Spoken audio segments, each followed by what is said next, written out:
This is Comic Geek Speak, number 1799, Comic Talk, with our very special guest star, Steve Bryant. Yay!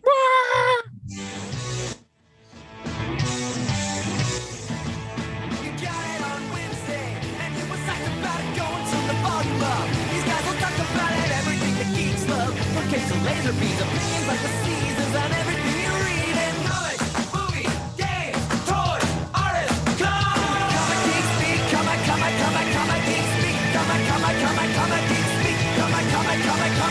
Speak, Comic Geek, uniting the world's mightiest heroes. This is.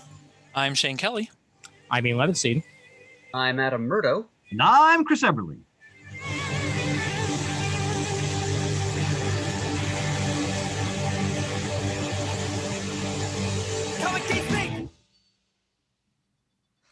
You know, I did say I was going to cycle them in and out, and how about I actually do that?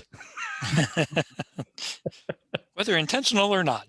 Exactly. Yeah, it's like I actually kind of missed that after a few weeks of the rock and roll version of the theme. Why not?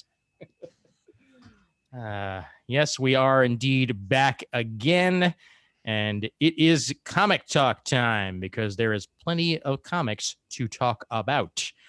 And joining us today for the first time in a bit, and we talked to you, I think, last time somewhat near the beginning of this glorious pandemic that we've been in, right, Steve? Yeah. Yeah, I think so. Yep. Mr. Steve Bryant back with us. Steve, how are you tonight?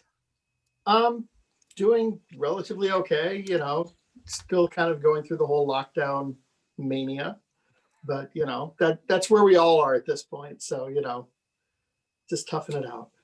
I think that's officially what I'm going to call it now. Lockdown mania. It's it sounds a little bit like a video game or a wrestling event, and I'm not sure which. I was going to say it's a band. We're doing two shows at Double Door in Chicago. You know? Fantastic. Alrighty, and before we head over to Steve, let's head over to Murd for a moment for our sponsor. Yes, that's right. This episode of Comic Geek Speak is brought to you by the Collection Drawer Company, makers of the Drawer Box, the easy access storage system. Celebrating 15 years, or coming up on 16 now, of making comic book collections more accessible. And they do that by means of their signature product, the Drawer Box, which consists of two different reinforced cardboard shells, one inside the other, so that you access your comics by pulling a drawer out of the front of the outer box instead of lifting the pesky lid off the top. It makes comics more accessible that way, because that way you don't have to disassemble a whole stack of long boxes to get at the comics on the bottom, because you don't have to lift the lid off the top, you pull the drawer out the front. Simple as that. They make these drawer boxes in a variety of different sizes and shapes, so you can store comics, magazines, LP records, action figures, etc. They offer a variety of accessories to make it even more useful, such as the box sort upright dividers, which help to keep comics organized and stable inside your drawer box as you're pulling that drawer out and pushing it in, and also the box locks anchors, which are these little plastic disc-shaped objects which help to stabilize your vertical stacks of drawer boxes so you can stack them even higher, 5 or even 6 at a time. Their reinforced design makes them incredibly sturdy. You can even take sledgehammers to them if you want. We have testimony from one friend who actually says that the upper drawer boxes in a stack of drawer boxes he had in his basement were saved from damage by a flood because the lower, the bottommost stack of drawer boxes was so sturdy that when the flood water saturated them, they did not collapse under the weight of the boxes of comics above them. That's just how strong these drawer boxes are. They're available in packs of 5, and the Collection Drawer Company does offer bulk discounts. So if you need to rehouse a rather large collection of comics from traditional long boxes to drawer boxes, hit them up at collectiondrawer.com and find out what they can do. They'll way to come up with some kind of discount that will suit your needs and your budget. So once again, that's collectiondrawer.com, home of the Drawer Box. Exactly. We may not be able to go to the gym anymore, but there's still no reason to have to lift your comic boxes in order to get your exercise. And that is what collection drawers allow us to do. And very, very easy way to get your comics in and out. Actually, if I could continue jabbering for one more moment. Sure, please, by all means. Always. Yes, the time has once again come. It's near the beginning of a new year. To make a grand announcement of interest to CGS listeners far and wide, it's time once again to solicit submissions from you, the listeners, for the Comic Geek Speak Best of Awards. This year celebrating the best in comics of the rather tragic and truncated year 2020.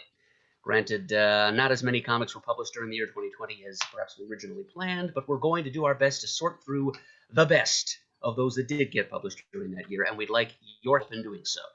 So the time has come for you to make nominations for which comics, creators, etc. should appear on the final ballot for the Best of 2020 awards. Here's how you go about doing it. We'll be issuing awards in 16 categories as usual. I'll read them here. For the first and only time. After this, you'll be able to find them at the Comic Geek Speak supergroup page on Facebook and at our forums.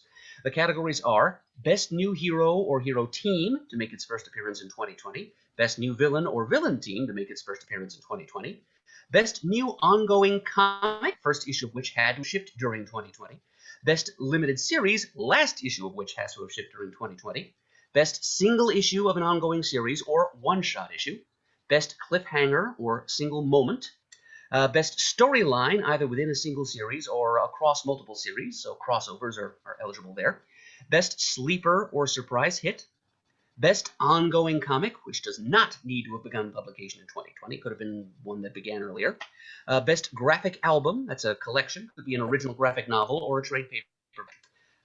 Best Writer, Best Artist, Best Writer/Artist, one person who performs both functions, Best Color Artist, Best Letterer, and Breakthrough Talent of 2020. So to participate, put together your ballot on an email. You can email that to bestof@comicgeekspeak.com by 11:59 p.m. Eastern Time on Sunday, February 21st of 2021. We'd ask that you make a nomination in at least 8 of the 16 categories I just listed, and please nominate only one place or thing per category, no ties allowed. And each of us, each participating geek will be making a nomination of his own for the final ballot.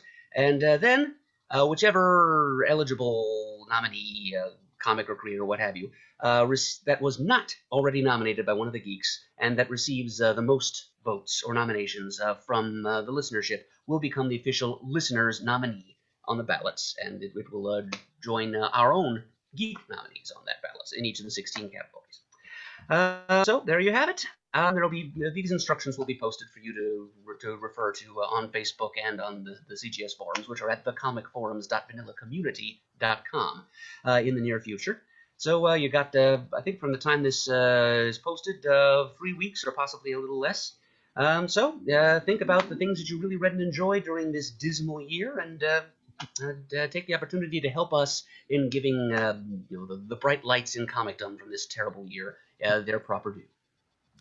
Yes, indeed. Yep, and we look forward to this every single year, and it gets me to think about not only what I've been reading all year, but also gets me to thinking about things that I should have read all year that I haven't, that came out in the right time period, that just went on sale on Comixology. So, let's see.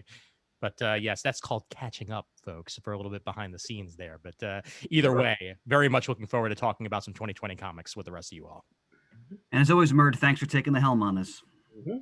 It's a duty and a pleasure, Chris. Yep. And one more piece of information to get out there. Anybody who has not been familiar over the last couple of weeks, we are also sponsored by you. That's right, listeners like you over at patreon.com/comicgeekspeak. And I want to thank all 87 patrons that we currently have at $264 per month. That number just keeps on rising, and I am more than grateful for any of you folks who are putting in your hard-earned cash to keep this show running. Very, very much. You guys are awesome. Yep. Thank you. Yep. So patreon.com/comicgeekspeak. Even $1 a month is more than enough. And we thank you so much for your continued support. All right. And now that we got all of that glockenspiel out of the way, Let's go ahead and head over to Mr. Steve Bryant and the return of a favorite character of this podcast. So why don't you tell a little bit about us about the new Athena Voltaire Kickstarter? Oh yeah, well, it's so weird because it occurred to me. I remember being on the show back in 2009 talking about the first time we were doing a Kickstarter for Athena Voltaire, and yeah, the platform was like 9 months old at the time, and I had to keep explaining what it was, and it's like a PDF drive, but instead of tote bags, you hit comics, and so that was oh god, so long ago. But yeah, the new one. Gee, I don't know where to begin. I guess just kind of an overview on the series itself. The title character, Athena Voltaire, is a 1930s pulp adventuress. Oops. Oh no. Oh, I see what you did. That's the benefits of video right there, is we can show people exactly what you're talking about. So yeah, I'm like the caveman at the beginning of 2001. I'm just fascinated now. But no, it's 1930s pulp adventure, kind of Indiana Jones, but starring a woman pilot. So Nazi punching, monster fighting, supernatural creatures, occult horrors, all that stuff. So yeah, that's kind of the gist and the background of it. We've got a few volumes out, obviously, as I watch the camera pan here. And the most recent volume is called Terror on the Orient Express. And so it follows up with the rest of the series. It picks up where the last volume left off, but it also works okay as an intro to the character. And as the name implies, she's on the famous luxury train when strange doings happen.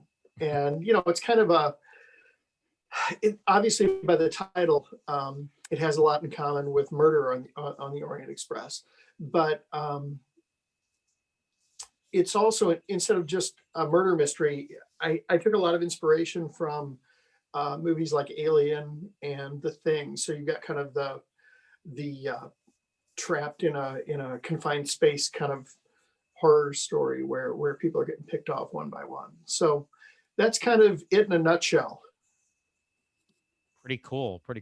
I mean, one of the things I've always appreciated about Athena Voltaire is, I mean, you take the Indiana Jones, stereotype of like adventurer out to, find artifacts and punch Nazis and so on and so forth, and that sort of thing. And turn it on its head by having it be a female protagonist. I mean, we've gotten that with say the Lara Crofts of the world, but there's a certain strength that I really appreciate about Athena Voltaire that's always been present in the bits that I've read, and it's, I think, a testament to just how well fleshed out the character is. That it's a very well-rounded version of that character that doesn't feel like it's just like, oh hey, I'm a woman for woman's sake. And I appreciate that. Well, thank you so much. And yeah, this storyline was when we originally went to Action Lab, we had licensed I had licensed the series to them because at the time I was going back to school, and the idea was that I would write 2 years of it as an ongoing, where I would write it and do the covers, and then I would come back and do the rest of the series. But it was kind of truncated. Action Lab had a few delays on their end, which is really rare because 9 times out of 10 when we're talking about this book, if there's a delay, it's me. But that wasn't the case this time. And so this is going to be the last arc that I don't draw. But like I did a framing sequence in the prologue, and I inked a handful of pages on the main story. But it was kind of fun because the idea eventually, and we'll kind of see it as this volume and the subsequent volumes come out, was I wanted to change some things up so it wasn't just the indie riff. There's a lot of like the Thin Man movies in Athena's DNA, and even a little bit of like screwball comedy with the way the banter goes back and forth, stuff of the period that it's from. So it's kind of fun to be able to engage in that. Like the whole prologue of this volume has Athena and her love interest, Desmond Forsyth, trying to make it to the train station, and she's telling him these stories as we're going along of, it reminds me of a time when this happened, or it reminds me of a time when that happened. And it's cool because just flipping through this story, I'm reminded earlier you scrolled past The Getaway, which was penciled by June Bob Kim, who of course I met on the old CGS forums. Sure. The framing sequence is written by Chris Murrin, who's also the editor on all the stories that I write. So I mean, CGS runs deep in the DNA of the book. So yeah, we actually tangent. Oh no, please. It's a tangent well worth it. And I mean, we just brought up Chris's name on our last previews episode, as he's one of our Patreon backers, and we brought up one of his recommendations. So there you go. Chris is indispensable for not just Athena Voltaire, but he edits everything I do. Ghoul Scouts and The Catch, my previous Kickstarter campaign, and my webcomic, Maximus Rex. Chris is, always there for me to kind of bounce ideas off of. Very cool. That's awesome. Yep. So you're already at 100 backers for this thing, and I mean, at the day we record this, you've got 28 days left on it, and you're at 173 backers, $12,030 of the 15,000 goal. I'd say so far so good. I don't want to jinx you, but I think things. I never want to jinx it either, But things are looking pretty good. You already got my $10, so that's thank you. My pleasure. But that already means that since now we're past 150 backers, that means there's also going to be audio commentary, which is pretty cool. Yeah. And the audio commentary is kind of fun because it's not just like an audio track.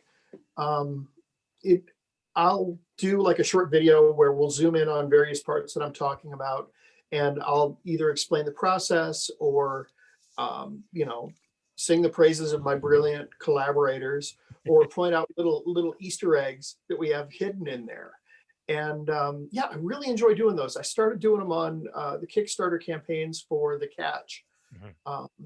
And it was so much fun. And I actually got a decent response to it that I thought, well, there's some value in this. So it's like a 10 to 20 minute overview. Essentially, I guess I interview myself. Now, please tell me you at least give yourself lead-ins. Like, so Steve, this particular panel, I think went really well. Why, thank you, Steve. Thank you very much. Okay, it's not quite that bad, but I don't know.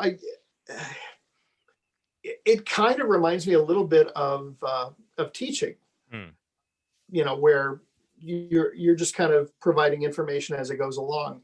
I try not to think about it as being my work, because it's much easier to talk about it if I don't think I'm talking about myself.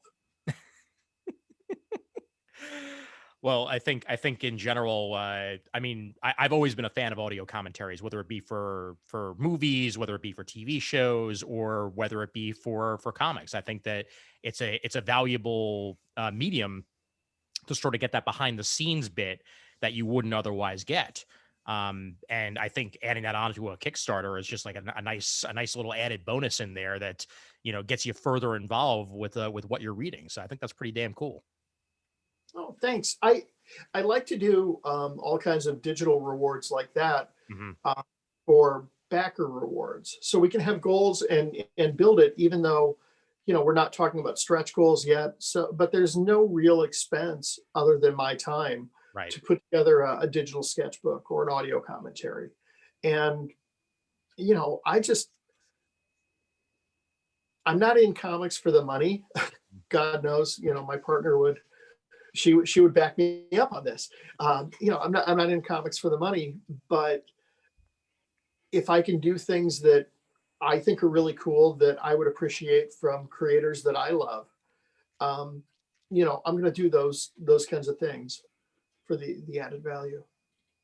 Absolutely. Yeah. I think that's really cool. I agree. I love audio commentaries in almost any form, TV, movies, whatever. I think it gives a great insight to a creator's thought process and why doing things a certain way that maybe we wouldn't have thought of. And I just find it fascinating. Especially when Steve is pulling in such wonderful influences. I mean, Mm-hmm. between Dashiell Hammett and, you know, Indiana Jones and, you know, 1930s pulp. I mean, Yeah. this is such a great brew, this whole concept. Oh, yeah. Look at that. We left them speechless. I really suck anytime that anything even comes close to a compliment. Then I just kind of shut down. Well, you have the right areas covered. I mean, you're talking to a man like Shane who will, you know, convert audio versions of his favorite movies to listen to while he's walking around. That's true. That's true. Oh, that's a great idea. You're talking to a man like Chris who's very much into history and very much into, you know, that sort of area. And you're talking to a man like Murd that, you know, also appreciates, you know, like the extra little flares and nuances and stuff like that are thrown into things. And then there's guys like me who just never shut up. So I think you're just batting 1,000 all over. Good to know. Oh boy. So this is God, how many different Athena projects have there been at this point? Because I feel like there have to have been at least like 5 or 6, right? On Kickstarter or like published through publishers? All over the joint. Because I mean, I feel like, you know, since I've known you, there were at least like maybe like 2 volumes plus the web stuff, and now the latest stuff. Like where are we volume wise? Since the remastered compendium, there are currently 3 trades, and then Terror on the Orient Express will be number 4, plus the compendium, which kind of remasters the web comics and the Ape Entertainment stuff. And then Pulp Tales is all the prose short stories. So, you know, writers like Tom King and other people showed me essentially how to write my character better than I do. And then I got to do some black and white illustration in it. So that was fun. So yeah, there are currently 4 volumes of comics, one of which is a hardcover, 3 are trades. Terror is going to be volume 4 of the trades. Got it. Yeah. Pulp Tales easily has my favorite cover of the entire bunch, I gotta say. Like I just love the general packaging and like the whole like almost like Grindhouse-esque cover for that one. I just absolutely love it. I'll take it. Thank you. That's a collaboration between Jason Millay and myself. Jason colors a lot of my work, and he's also an amazing storyboard artist and painter. So I did a digital pencil drawing for the cover and then sent it to him. And I said I wanted it to be a cross between paperback artist Bob McGinnis and Drew Struzan. And Jason just nailed it. It's beautiful. Plus, if you look at the Nazi on the cover of that, it's actually based on Stephen Miller from the White House for the last 4 years. So. Well, here's the thing. I mean, putting aside the fact that Stephen Miller is actually Jewish, he does look like he's right out of Central Casting when it comes to that type of character. So I understand. Point well taken. Point well taken.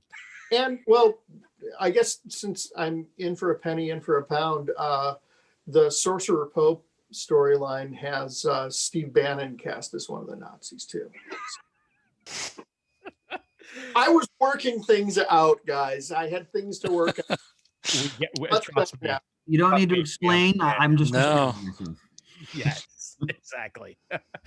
So, Like I said, one guy listening to this, it's just like, that guy's a dick. I'm sorry. I'm genuinely sorry. I'm commenting on the politicians and people in power. As individuals, we please. all arrive at our belief systems Exactly. independently, and I respect Well, that. when we get to a point where people feel politicians can't be pilloried, we're in deep trouble as a culture. Amen. Agreed. Yep. Yeah. Amen to that. So who's your primary artist on Terror of the Orient Express? Because you said that these are the last ones that you're not drawing, correct? Yeah. So the intro is a 30-page prologue where I'm drawing 8 pages, Okay. and then we have 6 pages drawn by a friend of mine, Chicago artist Gary Carbon. He did the tonal drawings that we toned as blue. If you scroll down a bit, Sure. and then Jason penciled a story that was inked by my friend Jim Nelson, and then June Bob did the other one. So scroll up. I'm sorry, I want to catch you here. No. Yeah, keep going. Okay. Going back to the pages. Mhm. The first 7 pages, which I guess I don't have examples of. Down, please. I'm sorry. I'll tell you when. Okay. Stop. There we are. So the first 7 pages are penciled by, I'm going to butcher his name, and I'm so sorry, Unai Ortiz. Okay. And he had to leave the project for health reasons. Another one of the many delays that just has been really frustrating on the book, but he's Right. doing much better now. But I inked the first 7 pages, and then the page we're looking at right now is actually examples from a few pages because I didn't want to spoil the story. It's drawn by Abel Cicero, and once we get on the Orient Express, all the colors are handled by DC Alonso.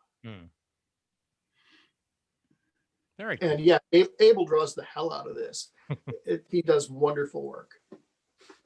Very nice. Yeah, no, I'm liking the draftsmanship in particular. Very, I mean, it's very it's not staged. It's very kinetic. I think that's something I really appreciate about it.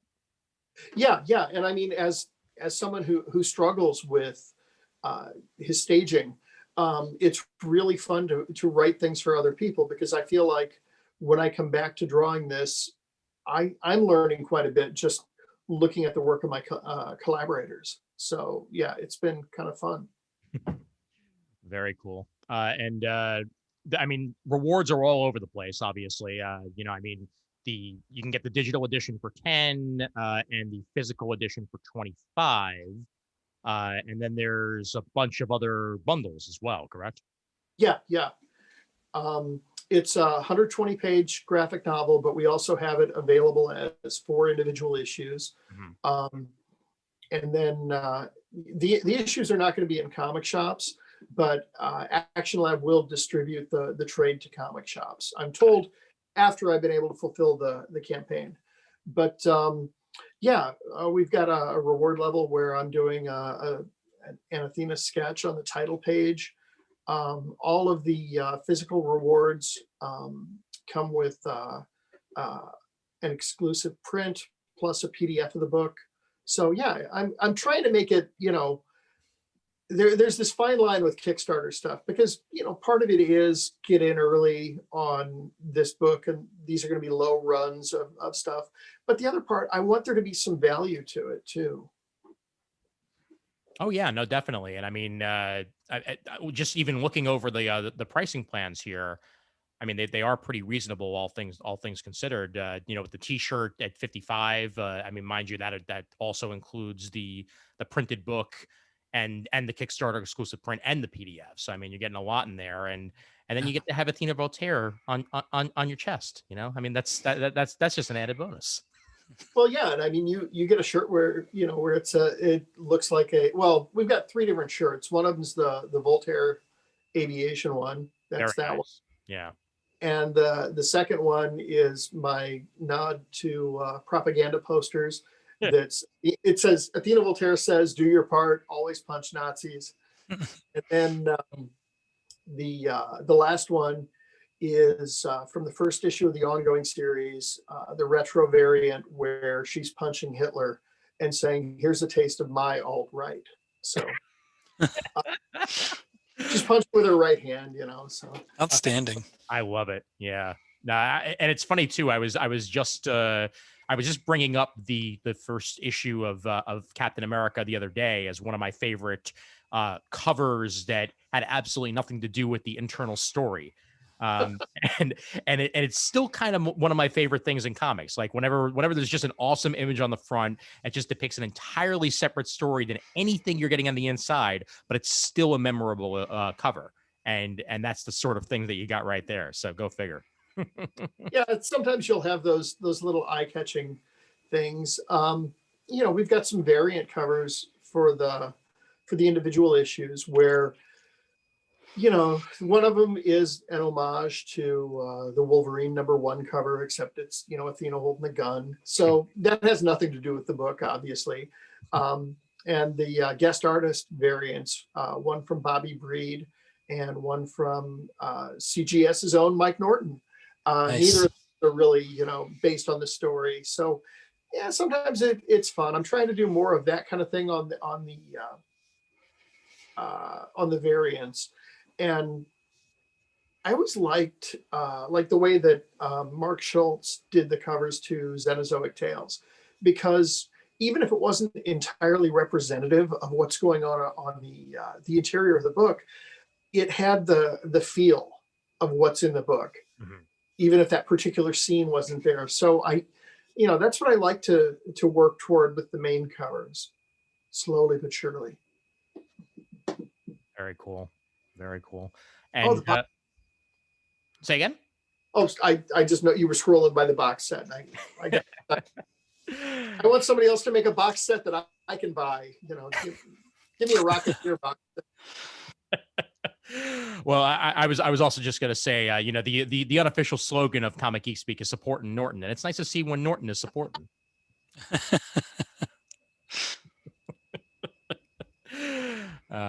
Very good, very good. And as the day that we record this, which is January 27th, there's 28 days to go. So pretty much, the entire month of February, this thing is going to be running.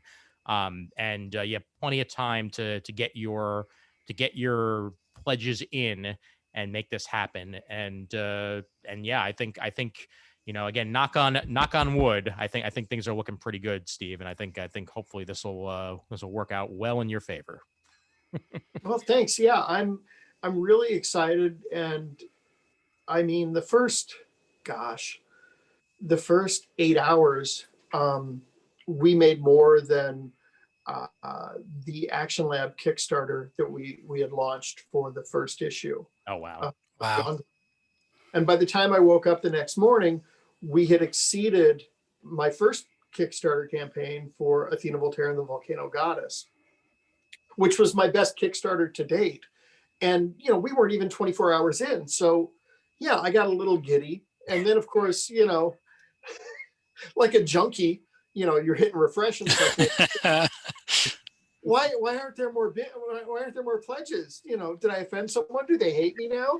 Which is just, a whole different level of stupid.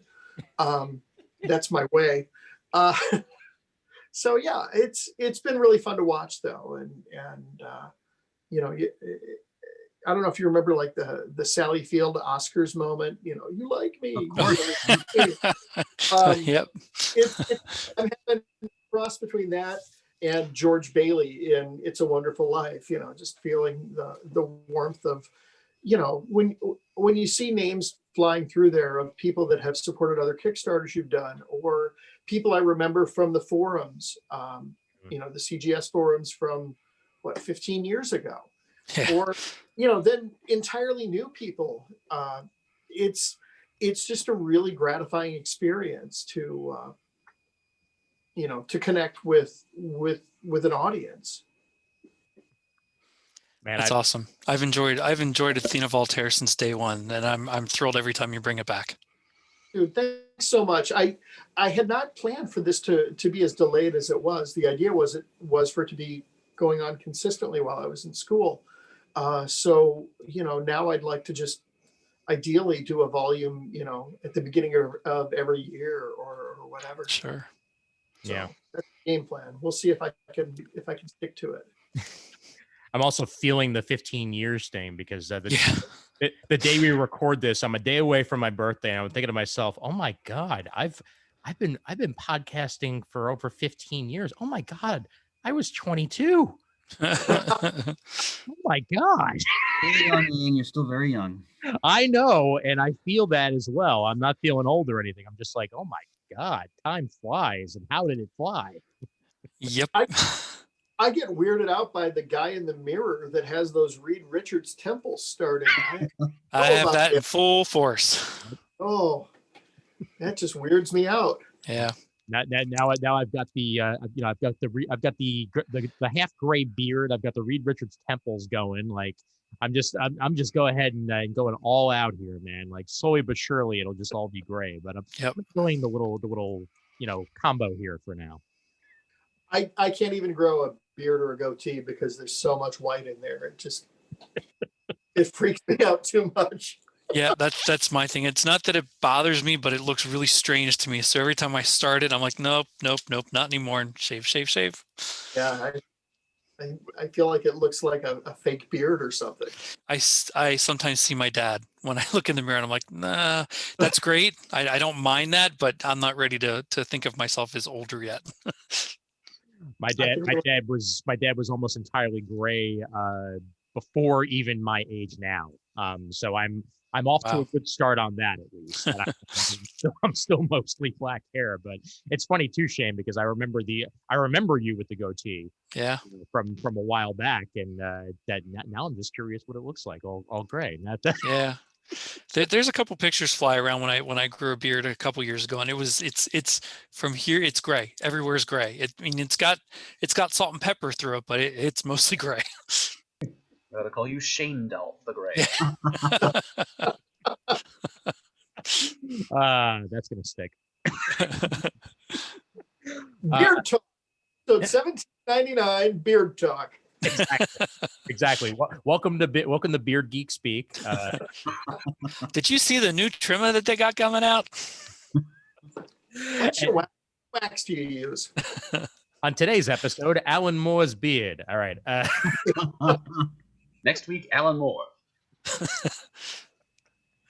Oh boy. Anything else you gents wanna add on to the Athena Voltaire part of the combo, or are we good to move forward? Chris, Shane, Murd, you got anything? I'm just glad you came on to talk about it again and get the word out. And again, I've always admired and enjoyed this concept because it brings in so many ingredients that, as Ian mentioned before, that I just love as a reader and a teacher and student of history. So, and a movie fan. So all the great stuff is there. Yeah. Well, thank you. Yep. It really is just kind of a whole, mishmash of stuff that I like. Obviously, the art is influenced by Dave Stevens and Al Williamson, Mark Schultz, stuff like that. But yeah, every time that I go down a new rabbit hole and learn something different when I'm researching the book, I want to pull that in because it broadens the concept. So it's a fun gig to have, and I don't think I would get tired of it. So here goes. Yep. Well, that's kind of all you can hope for in life, right? To have a gig that you want to keep on going back to, and it's something we have here with podcasting, and I'm glad you have it with comics because it's it really does go a long way to love what you do in one form or another. Even sometimes when it's not even your main job or your main income or what have you, like it's still. It keeps the creative juices flowing one way or another, and that's kind of the best part of it. Well, yeah, the thing for me when I was freelancing full time, I took on commercial jobs or low paying comic jobs that needed a really quick turnaround, And I was chasing so much of that stuff, just trying to make ends meet, that I never got to do what I wanted to do. Mhm. And I've been more productive with my comics since I stopped being a full-time freelance artist and just, do this in my downtime. However, having said that, going back to school and getting my master's degree and starting to teach on a university level, ideally, that's what I'd like to do, is teach full-time and then make comics and have the summer off to Nice. to go to conventions and sell my wares. So that's kind of where I'm shifting over goal wise. Conventions. I know. Someday and someday. Oh no, we'll get there. I know we will. It's just like conventions, right? Yeah. I remember C2E2 2020 Mhm. and complaining about it being in February in Chicago, and everybody was complaining about that. I was, and yet now we just look back at it longingly, like, Oh yeah. that was At a least much we had cooler C2E2. time. Well, that exact weekend. Talking about complaining about being in the winter. That exact weekend, I was at PAX East in Boston. And that was my last convention I was at. So that's like oh man, it's winter time, and now I'm just like I could go for a winter convention right about now. I know. It was one of those, if I only knew I would, I didn't have much time. Yeah. I just wanted more time. Oh boy. All right. You want to give your social media out to everybody real quick, just so that everybody knows where to find you, and obviously Kickstarter, Athena Voltaire and the Terror of the Orient Express. It's kind of straightforward on that one, but just search Athena Voltaire on Kickstarter and you'll find it ASAP. True. Or on Twitter, Facebook, and my much neglected Instagram, I am Steve Bryant Art. So just SteveBryant Art. Very, very easy. So All right. Very, very, very good. Well, thank you for coming on for that, Steve. And you want to stick around a little bit and talk some comics? I would love to, if that's okay. Oh no, Yeah, please, absolutely. By all means. Isn't that Not no, you're off with you kind of thing or anything like that. No, absolutely. No. Be gone. Be gone with you. We cast thee out. Gone, J. Evans Pritchard. Oh my God. So here's the first thing that I wanted to bring up, comic talk wise, that was announced this week. And I don't know if you guys saw it, but we got some press releases about it. And it's a thing that I was not expecting at all to return anytime soon. Heroes Reborn. I did hear about that. That freaked me out a little bit. Yeah. But they're doing it with the Squadron Supreme, though, right? Yes, they are, and it's essentially part of Jason Aaron's Avengers run. There's going to be a kind of an Age of Apocalypse-esque, new reality known as Heroes Reborn, and it's going to be stemming out of it. It's Heroes Reborn #1, written by Jason Aaron with art by Ed McGuinness. And it's supposed to be a world without the Avengers, where the Squadron Supreme are the main heroes, and there's I think if I remember correctly, Ben Grimm and Reed Richards are agents of S.H.I.E.L.D. There's Dr. Doom as the Juggernaut, which is kind of the best image I've seen. Yeah, let me see if I can actually bring up just the full scope of images that they've released for this so far. Something with Wanda Maximoff and something else with Logan as a member of Alpha Flight. I remember that. Yes. Are they suspending the Avengers titles to do this like they did for Age of Apocalypse, or is it just another series that's going to be out there? That's a good question. I think because it's a mini series, I'm pretty sure that it's just going to be running alongside as opposed to suspension. But I'm not 100% certain on that. Let me see if I could just in general find a bunch of the images that have come out and maybe share my screen with that, because it's especially this one image of Juggernaut is kind of what I'm looking forward to. Let me share the screen right now, actually, because I found it. Here we are. Okay, so this is Doctor Doom as the Juggernaut. Oh wow. Um, The DOOM in the knuckles of his gauntlets. yes. I am beyond sold on that image alone. And the fact that it's Jason Aaron. So, I mean, you can't go wrong with that. Yeah, I know. Supreme. Oh, yeah, exactly. And Squadron Supreme. Sure. Yeah. Chris, I know you just recently got back into Aaron's Avengers, correct? Yeah, I was just about to say I have the last couple issues where he's starting to explore the mythos of the Phoenix, but I haven't read them yet. So I'm failing you in that sense, Ian. But it's on my to read pile, and it's very soon. So I'm sure next time we'll have them done. Yep.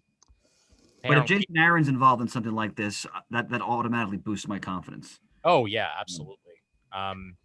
Just opening up a couple more images here that I can share with you all.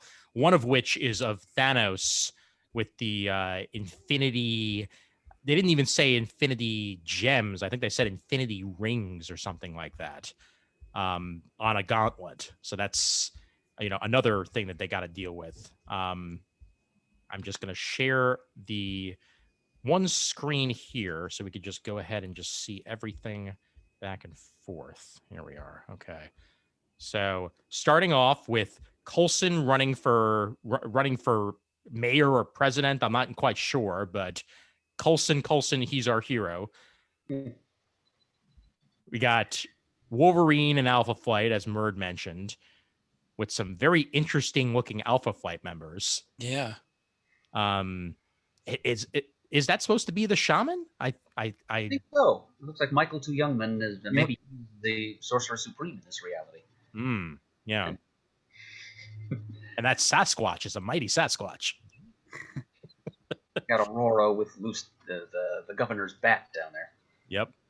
Hulk battling a whole bunch of dinosaurs with metal mouths, I think, perhaps. I don't know. I think they might be from the negative zone. Ah, there you go. And yeah, this is what I was mentioning about Thanos. I'm not quite sure if that's the usual gauntlet or if that's something. No, it looks like the rings more like the 10 rings kind of thing, but the 5. Yeah, that's a good point, Shane. I wonder if they are related to the Mandarin's rings in any way. And yeah, Reed Richards, I think may very well be leading S.H.I.E.L.D. along with Ben Grimm as an agent. And does that door lead to the answer to life, the universe, and everything? I think it does. More than likely so. Excellent. We got Peter Parker here, still around, but obviously, in the middle of taking a picture of what appears to be Hyperion by the boots. Yeah. So that's more than likely the case. And this is the one that you were mentioning, Shane.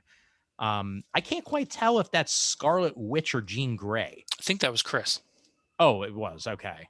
Yeah. Actually, I mentioned one. Well, there you go, Murd. It looks to me like it's the Scarlet Witch, though. Those look like hex effects around her hands. Yeah.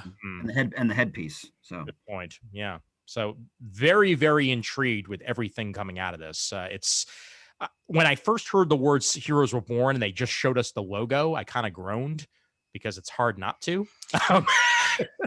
Now, could that be? So I definitely think with the headdress and stuff, it looks like the Scarlet Witch, but could it be like Crystal from the Inhumans or Jean Grey is the Scarlet Witch? Could be a hybrid. You never know. They've certainly done things like that before. It's certainly possible. The costume reminds me a little bit of the Enchantress. That's right. Yeah. Yeah. Although it could very well be Quicksilver's color scheme on Scarlet Witch. That's another possibility. Oh, it's not very scarlet, is she? No, the Green Witch, the Emerald Witch. I don't know, but Enchantress is a good direction to go. Honestly, Steve, I think that could be a possibility. There is maybe we're kind of like combining our sources here in one way or another. But yeah, it's going to be a really interesting mini series, to say the least, and I'm looking forward to seeing what it's gonna bring forth. So. Yeah, I have to say when I heard it announced, I was like, Heroes Reborn, really? Now I like some of what Heroes Reborn had, but I didn't think it was worth revisiting. But that is much more interesting than what I thought it would be. It just be a matter they're just using the old masthead, but they're not. Oh, absolutely. Yeah. Never let a good trademark go to waste. Yeah. Oh yeah. Right. But for me, if I can interject, Please. it almost it's kind of an amalgam comics vibe to it. You know, where you're remixing where the characters are, and by using your DC stand-ins, the Justice League effectively working in the Marvel universe in the form of the Squadron Supreme, it feels really. It just reminded me a lot of the amalgam stuff, especially if it's self-contained too. So that would be kind of cool. Yeah. And it's funny. I've had amalgam on the mind because we did a top 5 what ifs and Elseworlds 2 episodes back, and that was one of my picks was amalgam. And yeah, you're absolutely right. Like I'm back where I was. Like now I just want to take out my amalgam trades and reread them all over again. Oh boy, Kevin Nolan and Garcia Lopez doing Doctor Strange Fate. Oh my gosh. Oh. Yeah, that. Whew. Oh boy. Yeah, so that's one of the announcements that came out of Marvel that's been interesting. The other one, I was considering whether or not I was going to save this for our next for our next previews, or whether I would just mention it now. And instead, I'm just going to mention it now to you, Chris.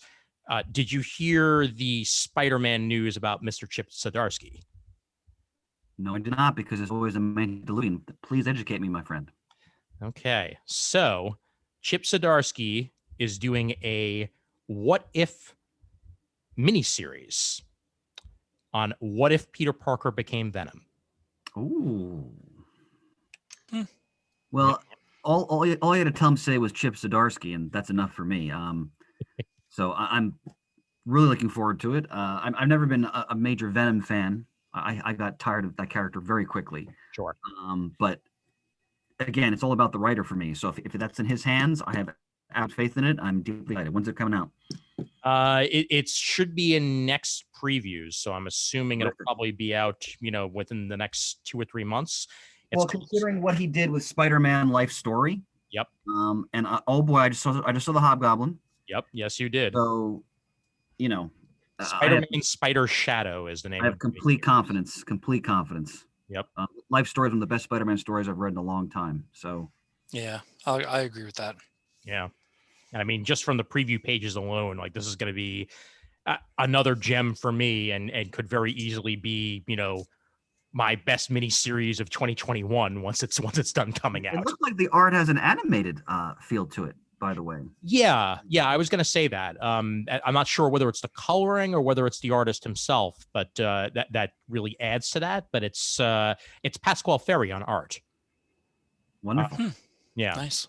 So yeah, totally looking forward to that. Zdarsky and Spider-Man, that's enough, boy. Whew. I know. Yeah.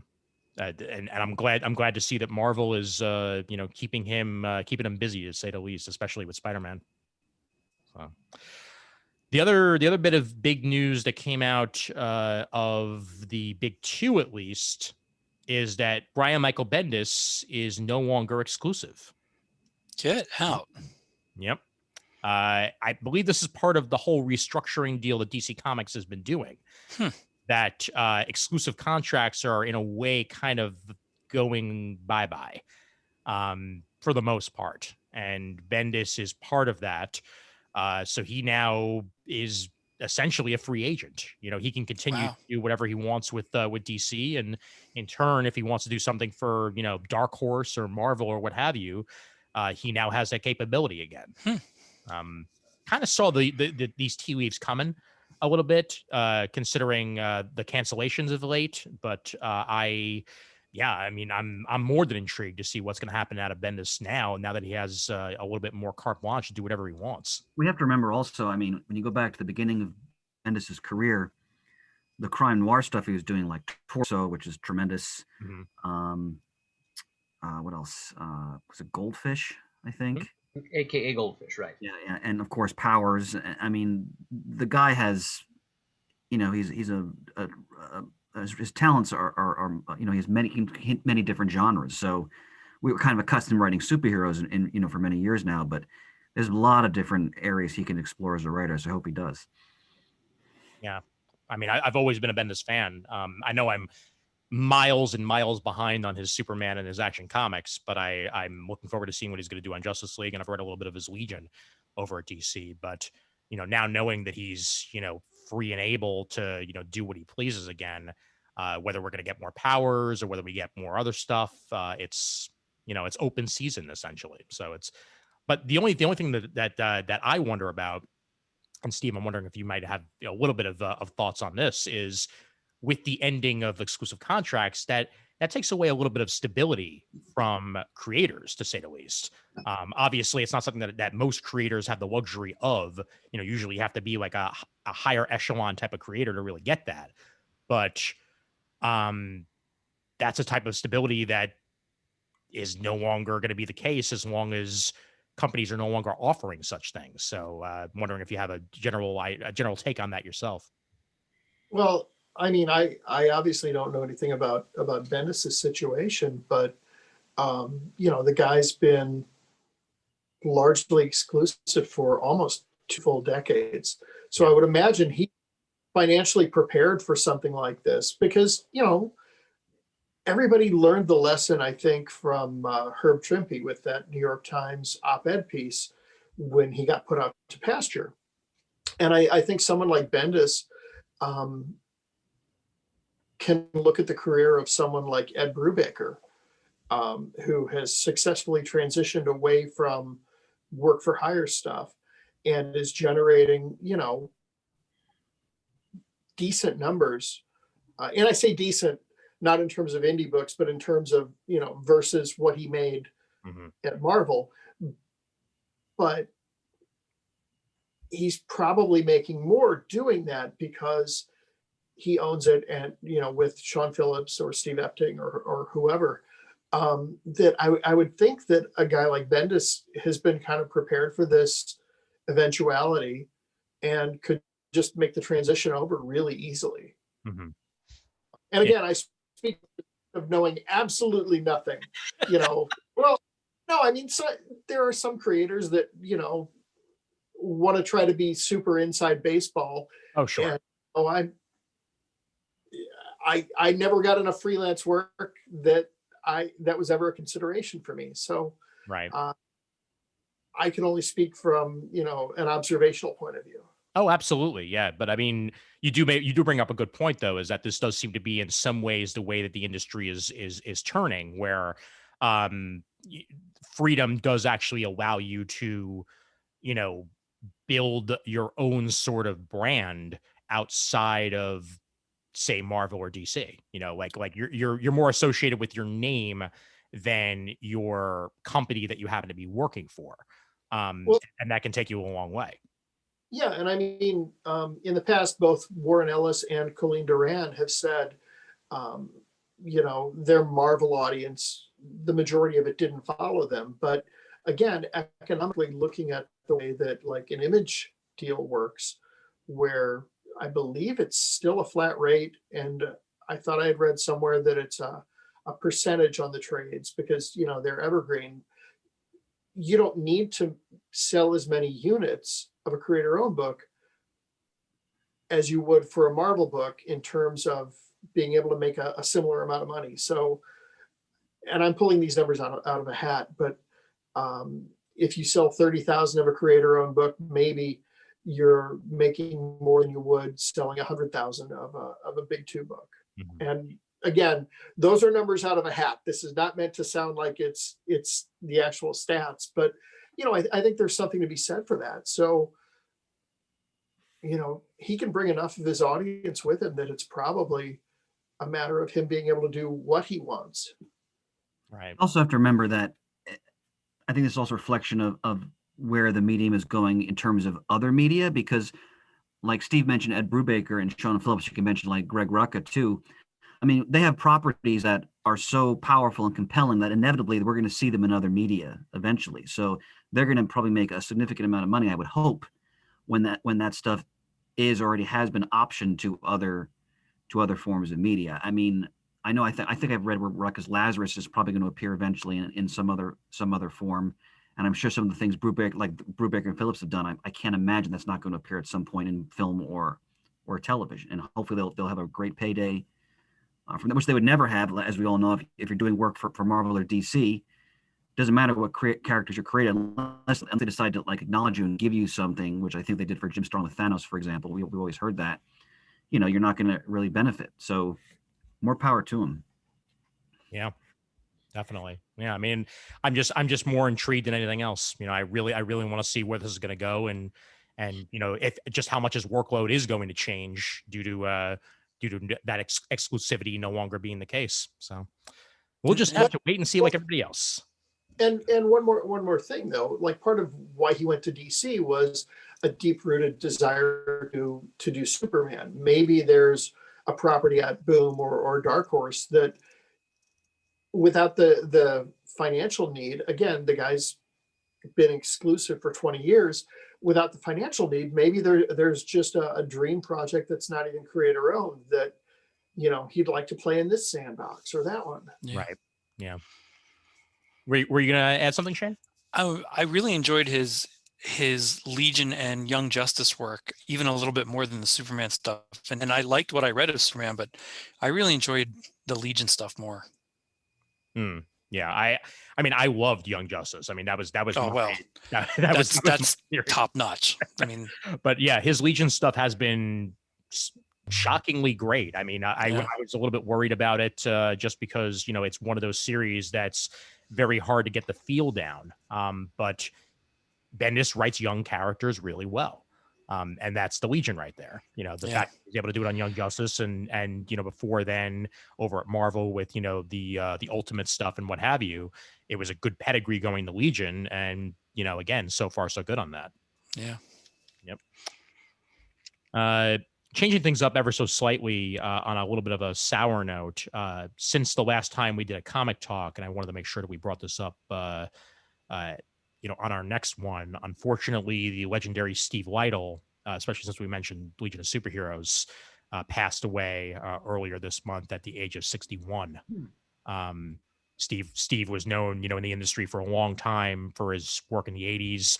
I first saw his stuff on covers for classic X-Men. Yes. Oh, wow. Yep. Which, as a young kid, like that was some of the first X-Men stuff I saw. And he captured the essence of the characters beautifully on those covers. And his Legion of Superhero stuff was great, and tons of the other work that he did in the 80s was legendary. And it's sad to see him gone so soon. Yeah, those classic X books and his covers were a big part of that. Really allowed younger readers to experience the classic Bronze Age stories if they missed them the first time around. I can't emphasize how important that series Classic X-Men is, especially with the supplemental stuff Claremont wrote with John Bolton doing artwork on to flesh out the older stories. So yeah, Lytle's covers were a big part of that. He died from COVID, didn't he? COVID related, yeah. Yeah, definitely. Yeah, he was, again, he was only 61. And from reports, it came on very suddenly and unexpectedly. Jeez. Yeah, it's unfortunately, a sign of the times, and it sucks that way. But like I say most of the time, when things like this happen with comic creators, at least we still have their work. At least we still have a way to remember them out there, where you could point to that issue and say like, that's a Lytle, and that's never going to go away. So that's at least a benefit of that. Yeah, I remember those first 6 issues of Doom Patrol that he did with Paul Cooperberg that just came out of nowhere. I had never heard of this guy, and it was just stunning, beautiful work. Yeah. So Yep, I got the first issue of that Doom Patrol series out of one of those little vinyl bags of yeah, free for a couple bucks, dime store or packs of comics they used to sell. So yes, Steve, that's the first thing I think of when I think of Steve Lightle too. it's a beautiful book. He was, yeah, just terrific. Yeah, and I mean a lot of the aesthetic of the Doom Patrol came out of that, you know, like and the personality of his artwork shined through. And you know, I mean, obviously now, you know, Doom Patrol is a little bit more well known in the public eye due to the DC series and now HBO Max, and believe it did officially get renewed for next season. Which I don't know. I'm pretty sure I thought I heard that recently. Either way, the second season is out on Blu-ray, I think, very soon, because I've been seeing the ads when I've been watching Hulu recently. But love the Doom Patrol, and you know, anybody who played a part in that in any single way makes me a happy boy. So, well, Steve, while you're here, you may as well get to experience the show in full glory and get to experience a harp.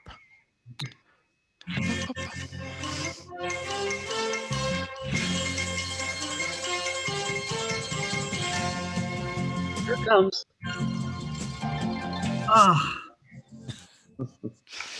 Play a mean air harp, Murd. Suddenly everything's just A-okay. Yes, that I'm so glad we started doing this video thing here, man, because like seeing the air harp just makes it so much better. Yes, indeed, it is in time once again for Muddle the Murd here on Comic Geek Speak, and the Murd has more on how said muddling occurs. All right, Ian. Muddle the Murd is our comics trivia contest here on Comic Geek Speak. The way it works is those of you who wish to participate, because it requires the participation of those of you listening at home, if you'd like to try muddling the Murd, you need to send in 3 comic book trivia questions. You need to email them to comicgeekspeak@gmail.com with Muddle the Murd in the subject line. There needs to be 1 question about Marvel, 1 question about DC, and a 3rd question about some other publisher's comics. And they need to break down chronologically to 1 question about comics pre-1970, 1 about comics between 1970 and 2000 inclusive, and 1 about comics post-2000. And don't forget to include the correct answers to these questions. And if I, the Murd, cannot answer even 1 of those questions correctly, if I get all 3 of them wrong, you, the contestant, will have successfully muddled the Murd, and you'll be entitled to a prize. And we do ask you, please, that these questions also not be too obscure in nature. No questions about like how many windows were drawn on the east-facing side of the Daily Bugle building in Amazing Spider-Man number 170, or what color are Mr. Miracle's boots in a certain issue of the New Gods. No, stuff that's germane to the story, please. So that would also exclude like house ads and letter columns and stuff like that. Just story content, please, and at our discretion, we may deem a given question a little too esoteric. But if questions meet the parameters and the guidelines and I can't answer any of them correctly, you win a prize. And we've got some very nice prizes to give away at this time, because in cooperation with our friends at the Collection Drawer Company, we have 2 fantastic drawer box prize packs left to give away. Each one will consist of 5 drawer boxes, either the long box size or the short box size at the muddler's choice, and also some box sort upright dividers and some box locks anchors, just thrown in for good measure. And who will be playing for this prize today, Ian? Well, that is none other than Dan Papatopoulos. Yep, and he does say this before getting into his questions. I guess it is time I take a second crack at muddling the Murd. I first muddled Murd in April 2019 and got a Franco Aureliani Han Solo sketch. Let's see if I can go 2 for 2. Okay, best of luck to you, Dan. All right. And Dan begins with the Golden Age, and he begins with DC. Batman's first known fiancée, Julie Madison, was introduced in Detective Comics number 31. Name the villain who hypnotized her into attempting a murder. I'm going to say the Mad Monk. Ring a ding ding. Ugh. I always associate Julie Madison with the Mad Monk. Yep. And Yep. I read the Matt Wagner miniseries, like Yep. that, and then the Mad Monk, I think it was called. I think it was last fall, so I guess it's fresh in my mind. Nice. Yeah, he had it as the monk, but I'm Mad Monk. It's the same thing. So yes. Yeah, it's like the Amazing Spider-Man, you know. Exactly. Yep. So one out of 3 so far, and we head over to Marvel and the 90s. Good old Miggy O'Hara is the Spider-Man of 2099. When his DNA is rewritten with 50% spider DNA, he dons his costume featuring a mask he previously wore during a Latin American festival. Name that festival. Dia de los Muertos, the Day of the Dead.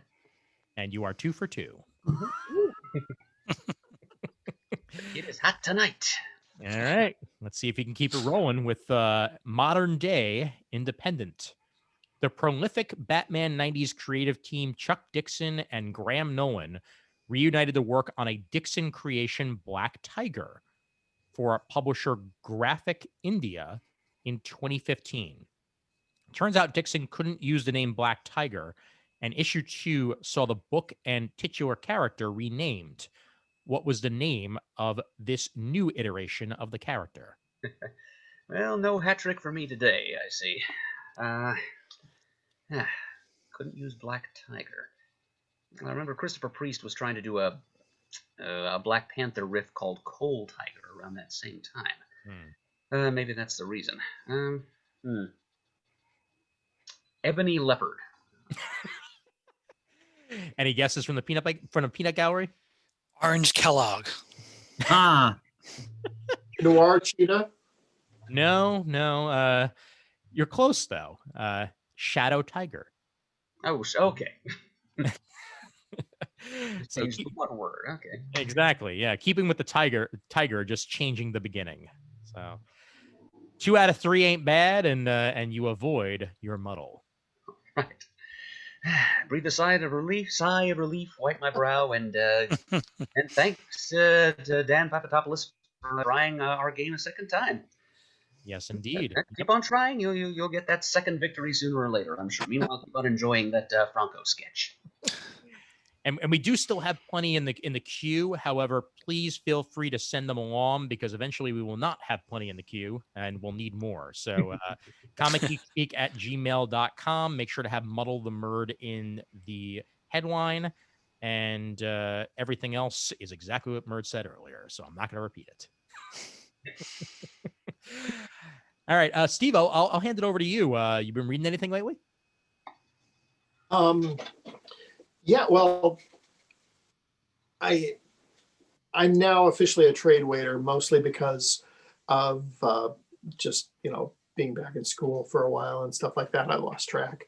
But I caught up on the excellent, I'm the worst artist in the world because I'm blanking on the artist for the book, but Joshua Williamson's Birthright from Image has just been a real treat. So I've been really enjoying that. I finally got around to finishing off Thief of Thieves because I'm a huge Sean Martinborough fan. And it's cool because the other thing that I've discovered is I've been doing a deep dive on a bunch of the big 2 auteur books from the 80s and 90s, well, mostly 80s. Artist Jason Copeland had expressed his love for Frank Miller's Ronin, which when it came out, I didn't get. And Jason was talking a lot about that. So I was like, well, God, I've got to give it another try. So yeah, rereading a lot of 80s Miller with Ronin and his Daredevil run. And that led me over to, I hadn't looked at Simonson for decades, to the 80s Thor run. So I dove into that. And yeah, it's just been a lot of fun to kind of re-examine the way the storytelling was developing then, because time I didn't look at it with a critical eye. I looked at it I was so excited about the characters and the artists But yeah, now just kind of looking at some of the storytelling choices that were being made and kind of watching the evolving aesthetics of the creators has been super fun.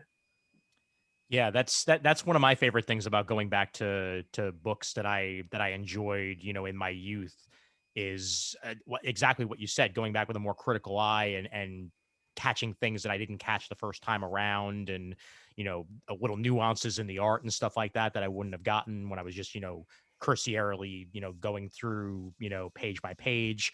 It's really interesting to do that, and frankly, I have way too many books on my shelf that I really should be doing that with. I know that when I did that with Watchmen, when I first read Watchmen, I wasn't too thrilled on it, to be entirely honest. But I was too young for it. I really do feel that way. And I went back about 10 years afterwards and sat down and read it again, and it really grabbed me a lot more, since my tastes had matured. And it's something interesting that, like, sometimes something that you just don't get the first time around, you really do get when you've got a more age to you. Absolutely. Yeah. And let me compliment Steve on mentioning Thief of Thieves. That's a tremendous book. It's so underrated, right? It's really under the radar, but and I actually have to finish the last, because the series is over, correct? Yeah. Yeah, I have to finish the last few issues, but I'm sure I mentioned it over the years, but it's been a while. But man, I mean, if you love like heist books, this is one of the ultimate heist stories you're ever going to experience. And like the idea of like the conflicted thief who's trying to like get out of the life and make good, and how his past never leaves him. And Martin Bro's art is probably the greatest of his career. I mean, it's a great title. Well, yeah, and I mean, particularly Andy Diggle, who had the longest writer on there, was always able to craft that kind of story where the protagonist is screwed and you have no idea how they're going to get out of it. He was just so good at building everything up to that moment. You're like, well, I guess it's over because we're fucked. But there's something around the corner that works. Sorry, screwed. Great book. But by the way, the artist of Birthright is Andre Bresson. His work is beautiful. Yeah. Absolutely beautiful. Yeah, no, I've seen some pages from it, and that's another one that my co-host over at Comic Timing, Brent, talks very highly about Birthright. So I'm gonna have to give that a shot at some point for sure. See how sexy Ian was just then, by the way. He just brought that information in. Man, never get tired of it. I have this amazing box in front of me, Chris. It's called a computer, and it has. Yeah, but it's you're just so adroit with it, my friend. I appreciate it. Thank you much.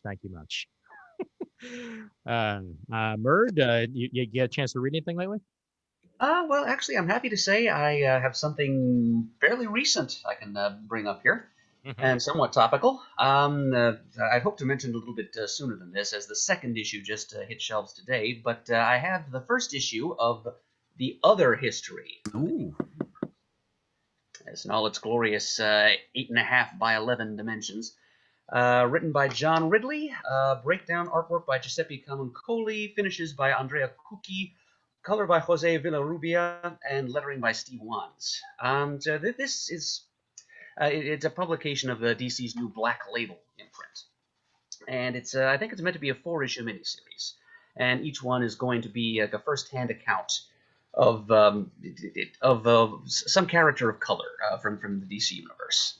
And it's done in a format that's supposed to evoke the old Marv Wolfman, George Perez classic, The History of the DC Universe, that 2-issue prestige format thing that came out right after the Crisis, to recount the structure and continuity of this new single DC universe that was formed in the wake of Crisis. This is it's meant to evoke visually that old miniseries, but it's got a very different project in mind, in that it's telling the stories firsthand, like oral history style, of different characters of color from the DC canon. So it's not just Harbinger recording this whole thing for posterity and then shooting it into space afterwards. This is not some outside perspective. This is very much a first-hand account of what life was like for these heroes of color in a predominantly white superhero universe. And they begin, of course, with not the first black superhero in DC continuity, but we'll say the first autonomous one, because he was the first to star in his own ongoing series, and the first one not to have a costumed identity that was a derivative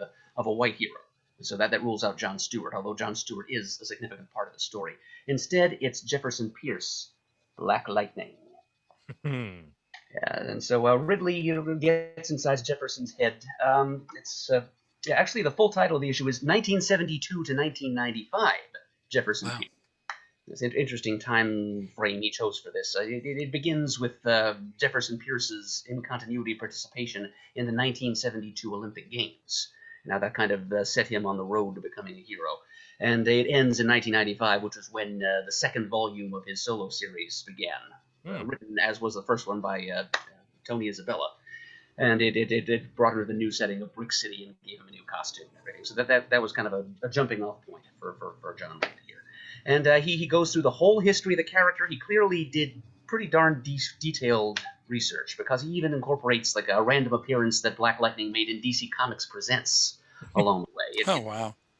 He hybridizes elements from both the post-crisis and pre-crisis histories of the character, because this is set in some kind of timeline where the Justice League first formed in 1976 somehow, and Supergirl didn't make her first appearance until 1980. So he's being a little bit creative with the continuity, but bearing in mind here, if we're fussing too much about how certain things fit into continuity or which universe this is taking place in, I'd have to say that we're missing the point. And this is coming from someone who loves nitpicking about where things fit into continuity.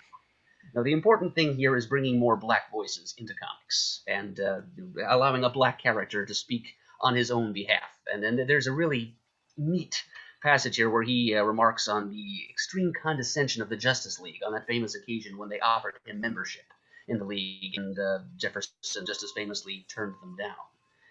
So there's that. He works in the writer works in some real world history, like for example the terrorist attacks on those 1972 Olympics in which Jefferson Pierce took part. The Iran-Contra, the Iran hostage crisis in '79 is worked in there, and lots of elements from comics history too, as I mentioned earlier. Jefferson's time in the Outsiders, his unfolding and changing relationship to and opinion of John Stewart.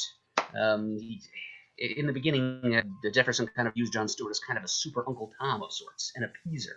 And then when John Stewart goes through the humanizing event of accidentally being responsible for the destruction of a planet, as seen in the Cosmic Odyssey story in the very late 80s, that's what finally brings Jefferson and John Stewart together so that they're able to see eye to eye. And so, yeah, we get Ridley writes Jefferson Pierce as an obviously flawed character. He has a number of strengths. He has to bear the burden of being not only a man in the United States, but also one that's a hero and a role model. He's got the weight of an entire neighborhood on his shoulders, trying to keep all the kids of Suicide Slum off of drugs, and also keep his family together, which he does not succeed in doing. So, yeah, it's pretty gripping, heart-wrenching stuff. And Ridley gives Jefferson a pretty good, unique voice. We get to see his perspective not only on his own heroic career, but on the unfolding of the whole DC universe. Ridley, through Pierce, has a number of interesting things to say about Superman, for example, which is fitting because I think I saw Ridley's byline on a Superman story in an upcoming project that was just listed in previews in this past month's issue. So yeah, and the artwork. I don't know how well I'm going to be able to show you guys this via Zoom camera, but the layouts, just the page composition is extremely Peresian. It's just the way Giuseppe Camuncoli takes a page from what Perez was doing in the first history of the DC Universe back in the 80s, and just frequently referencing visually various iconic or historically important covers and panels and such. Let's see if I can find the. Here we go. You all remember this, for example. Oh, sure. Yep. Yeah. Yep. And then that's just one of many, and incorporates that into the artwork. And then just here's a sequence from when Jefferson Pierce meets the Justice League for the first time. You notice that the whole page is composed in the shape of that famous badge logo.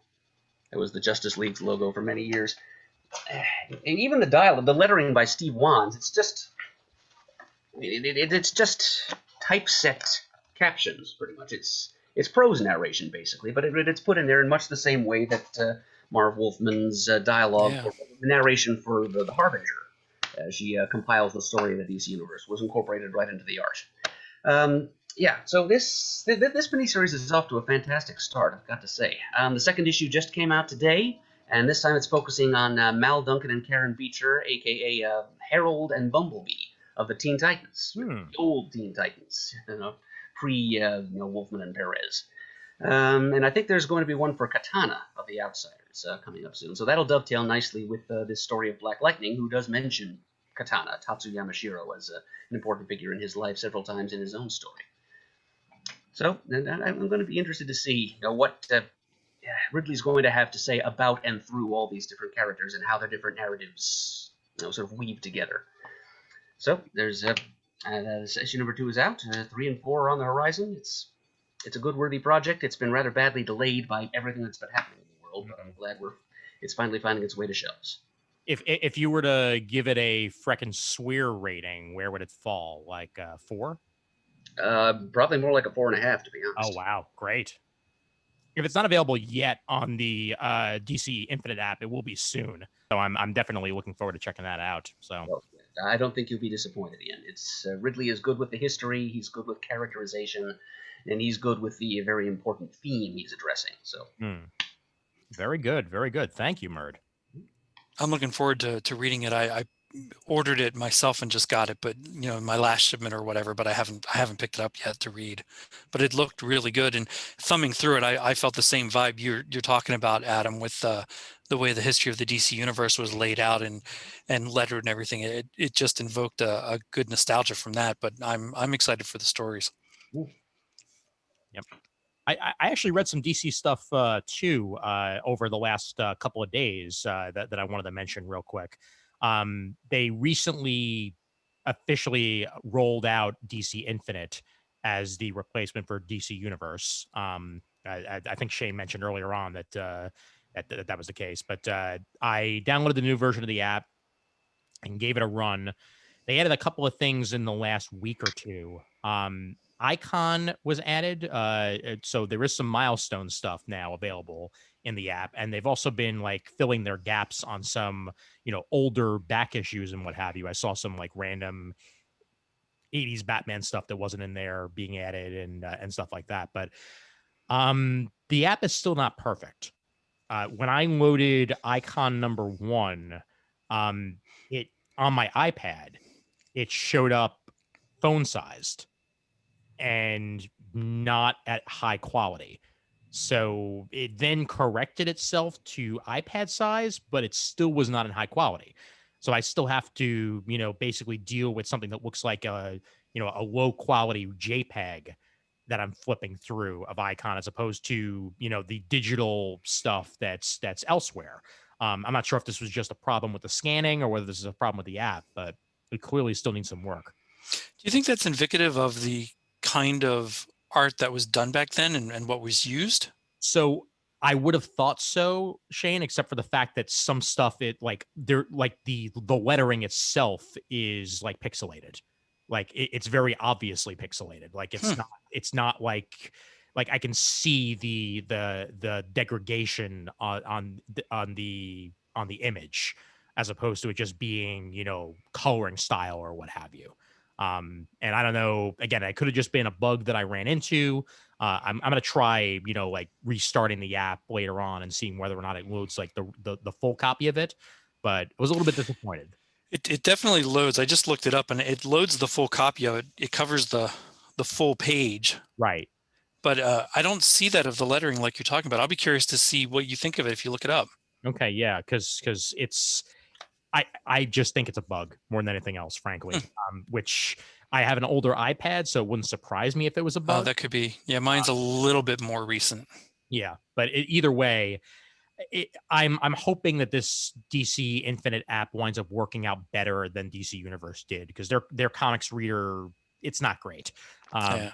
It reminds me a lot of Marvel Unlimited when it first launched, to be honest. Like it doesn't have the bells and whistles of like Comixology, and still needs some general work done to it.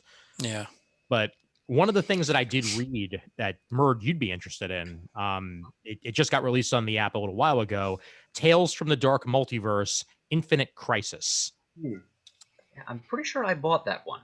I'm pretty sure you did as well, because I remember us doing the previews and you saying that was going to be one of the ones of the Dark Multiverse that you were going to grab. I think they also did a Crisis on Infinite Earths one. They did. I picked up both of those. Yeah. But this one is written by James Tynion IV and has art by Aaron Lopresti.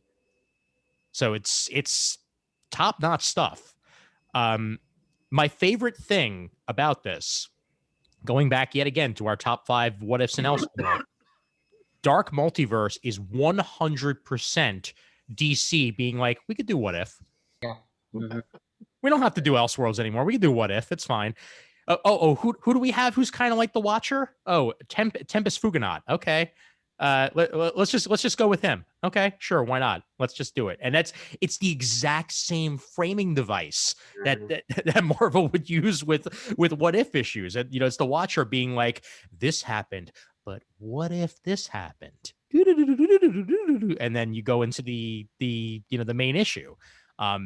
They have a summary of Infinite Crisis and everything that happened, and then they're like, but what if Blue Beetle didn't die? And that's the springboard for this issue. Well, I'd have been a lot happier. That's for sure. You would have been happy, but not so happy if it was this version of Blue Beetle. I'll tell you what, Shane, because he survives, and rather than Max Lord kill Blue Beetle kills Max Lord. Point blank. There's no question about it. And from there, he becomes the head of Checkpoint.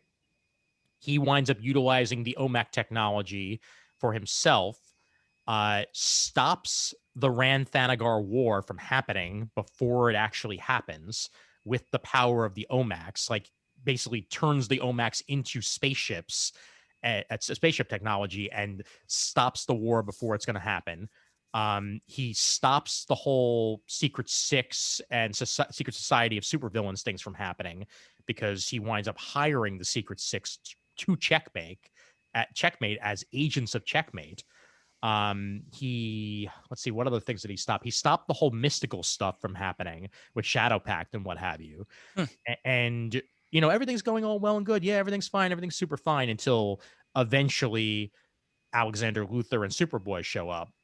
And rather than him take them out and problem solved, things go a bit awry. And by then, the influence of the OMAC is definitely seeing itself in Ted himself, and the power is going to his head. And shockingly, it's a what if, so things don't really turn out very well. But overall, it's a really well-crafted story that I was thoroughly impressed with. And even if everything goes horribly wrong because it's Dark Multiverse, it's still Infinite Crisis in a lot of ways, and I really dug it.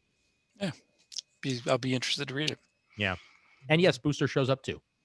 Go ahead, Steve. I hate to do this, but I have a very important appointment to watch The Expanse tonight. Oh, no, please. No, I will go right be ahead. killed if I make her wait any longer. No, go right ahead. It's all good, Steve. We were going to wind up talking WandaVision soon anyway, so it's no worries. Yeah, I don't have Disney Plus yet, so I need to skedaddle for that. But thank you for having me on. I really appreciate it. Thank you. Thanks for coming on, Steve. Our pleasure. And thanks for sticking around. Gladly. And one day when those things called conventions come back, I really hope to see you guys all in person. Same here. Yeah, 100%, man. Have a good rest of your night and enjoy The Expanse. You too. Take care. Take care. There we go. All right. Very cool. I also got to read 2 others in the app.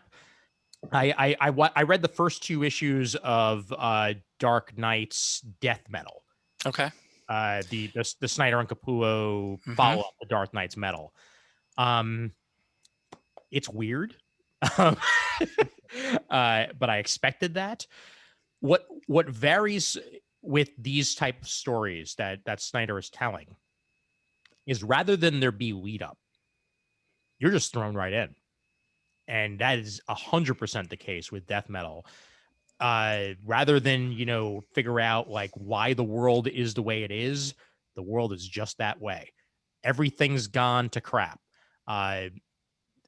Themyscira is Hades now, and Wonder Woman is the Warden, along with a very emaciated looking Swamp Thing at her side. The all these other dark multiverse Batman are running around. The Batman Who Laughs is the main guy in charge, and Perpetua is destroying multiverse worlds left and right. I believe she destroys Earth 22 in the first issue, which, if I'm remembering correctly, maybe the second time that Earth 22 has been destroyed, because I think if I'm remembering right, Earth 22 was supposed to be the world where Kyle Rayner was Green Lantern, basically all the 90s legacy characters. I think that was Earth 8. Was that Earth 8? Okay. Crisis. I could be wrong then. Yes, I'll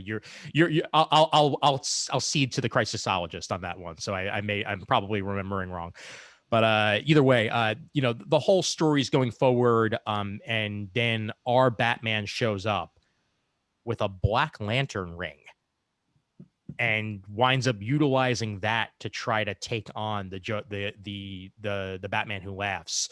And by the time the first issue is over, we're definitely cemented that something horrible has happened, and only Wonder Woman and Batman and Wally West, can solve it. And it really has me intrigued. The first 2 issues of this are very, very interesting, and I can't wait to see exactly how we got there, which I'm sure we're going to find out more as the series unfolds. It's very crisisy. Like it has that sort of general feel to it, but it's also distinctly Snyder. He has that writing style, and the Capullo art is dynamite good. So I'm really impressed with what I've read so far. And I got one more for you guys. Chris, I read Iron Man #1. What do you think, brother?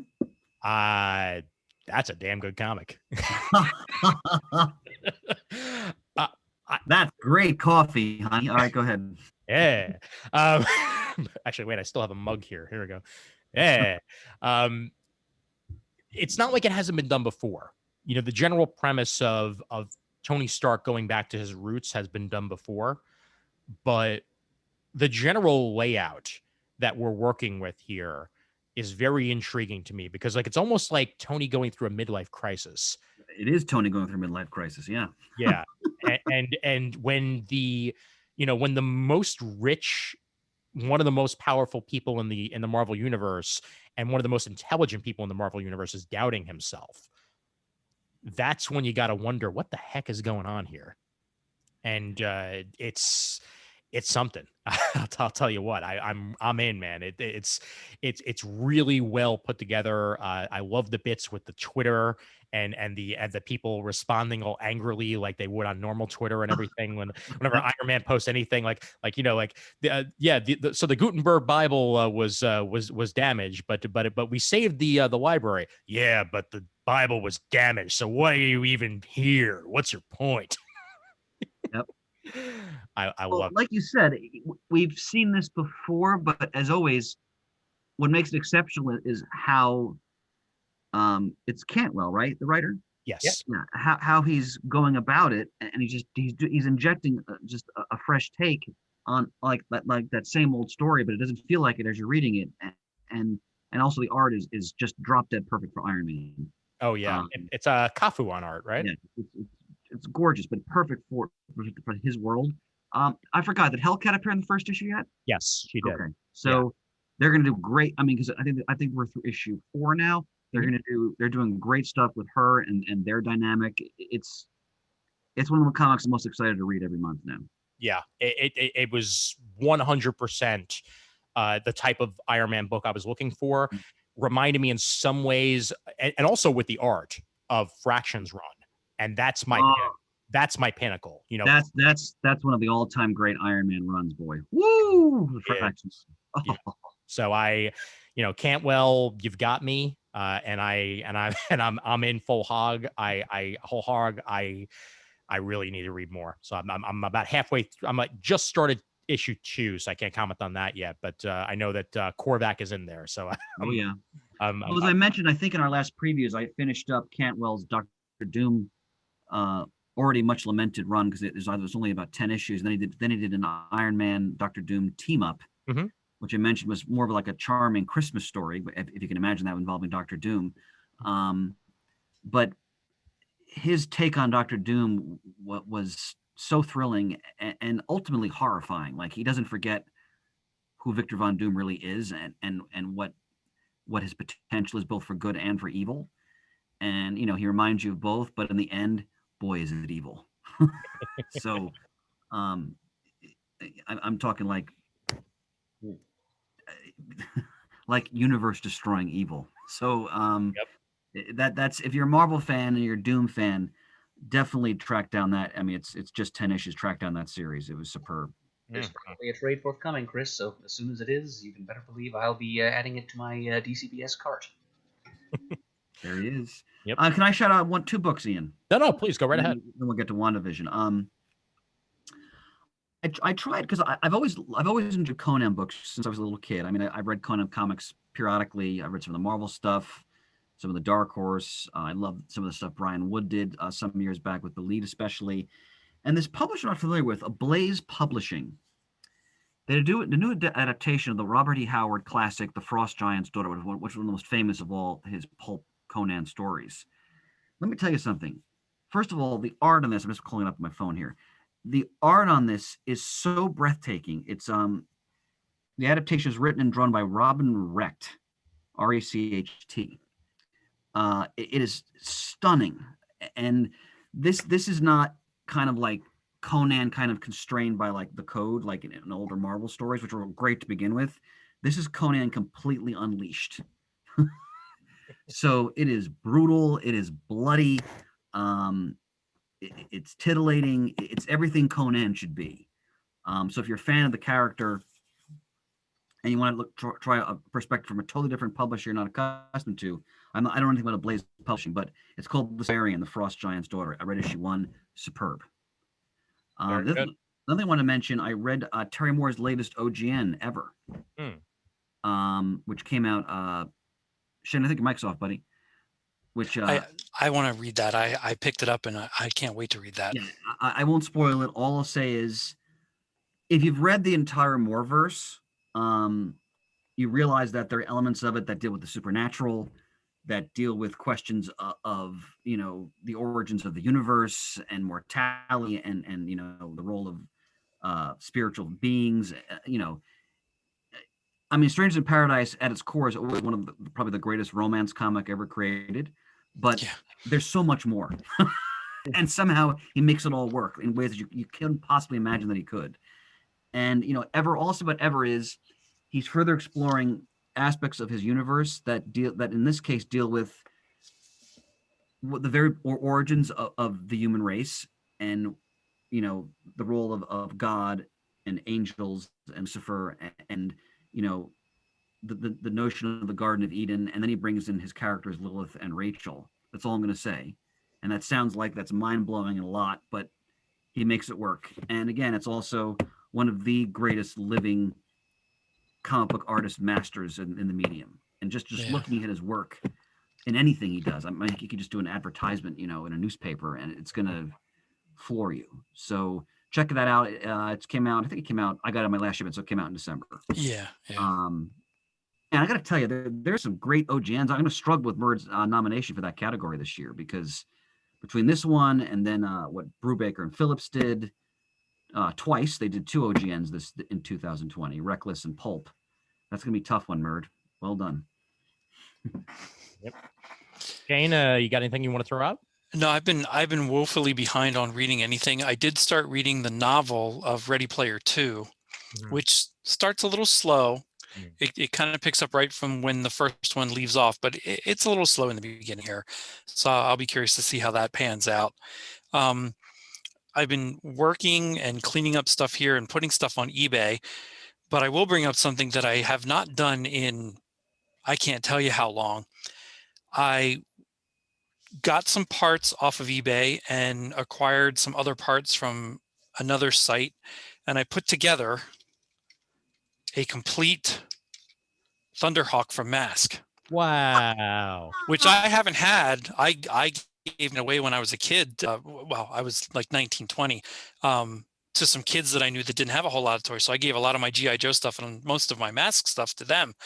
And it was just too good of a price, and cobbling it all together, I'm only missing one little missile, and I want to get, I don't know if you can see that, it's the long helmet. I want to get the short one that it originally came with when they were first released. But that's what I've kind of put together the last couple of weeks, selling stuff on eBay and then taking a couple dollars and watching things, and people send a couple really good offers to me. I'm like, okay, and I was able to cobble together the whole thing. So When are you going to endeavor to recreate the entire original Death Star toy? Oh, no. Well, I have up on the shelf, yeah, of course you can't see it, but I have the elevator yet. No, you do, yep. And I have the Dianoga, the green monster that goes in the trash compactor. And over on the other shelf, I found the top floor with the gunnery chair that I cleaned all that up. So now I have to start piecing together the rest of it. We'll make it happen. But yeah. And were you probably showing off some black hole toys before we started recording? I was. My goodness. These came out an eon ago, and I didn't think I'd ever get a hold of them. And Entertainment Earth put them back up for pre-order months ago, so I did, and finally came out. Here's Maximilian. I know the glare is kind of terrible, and if you see here, he's got a second head, and inside that second head are the eyes of what's his name, the professor, the professor guy, scientist, whatever he was, evil captain. Yeah. And then here's Vincent. And then Bob. Now I know that there's Walgreen exclusives of these. These two in this big package have a lot more accessories. The Walgreens one, I actually do have a Maximilian Walgreens one, and it's just him and maybe one claw change. Instead of claws out, it's claws closed. I've never found the Vincent one, but it only comes with Vincent, not Bob. Bob was only in this bigger packaging. So now, Ian, since you're still in the full flower of your youth, do you know what we're talking about? Not at all. Really?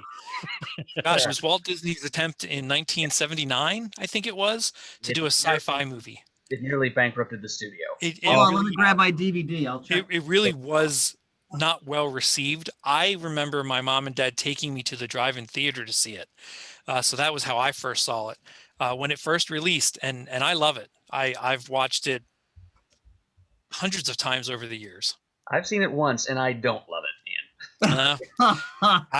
It's very slow paced, and it really, it's not the best thing in the world, but I do enjoy it. Ernest Borgnine's in it. Slim Pickens is the voice of one of the funny robots. Yeah, Vincent. Roddy McDowell's the voice of Vincent, uncredited, which I could never really figure out why. My DVD is not giving me the year. I want to say it was 79 or 80. Yeah, I'm pretty sure it was 79.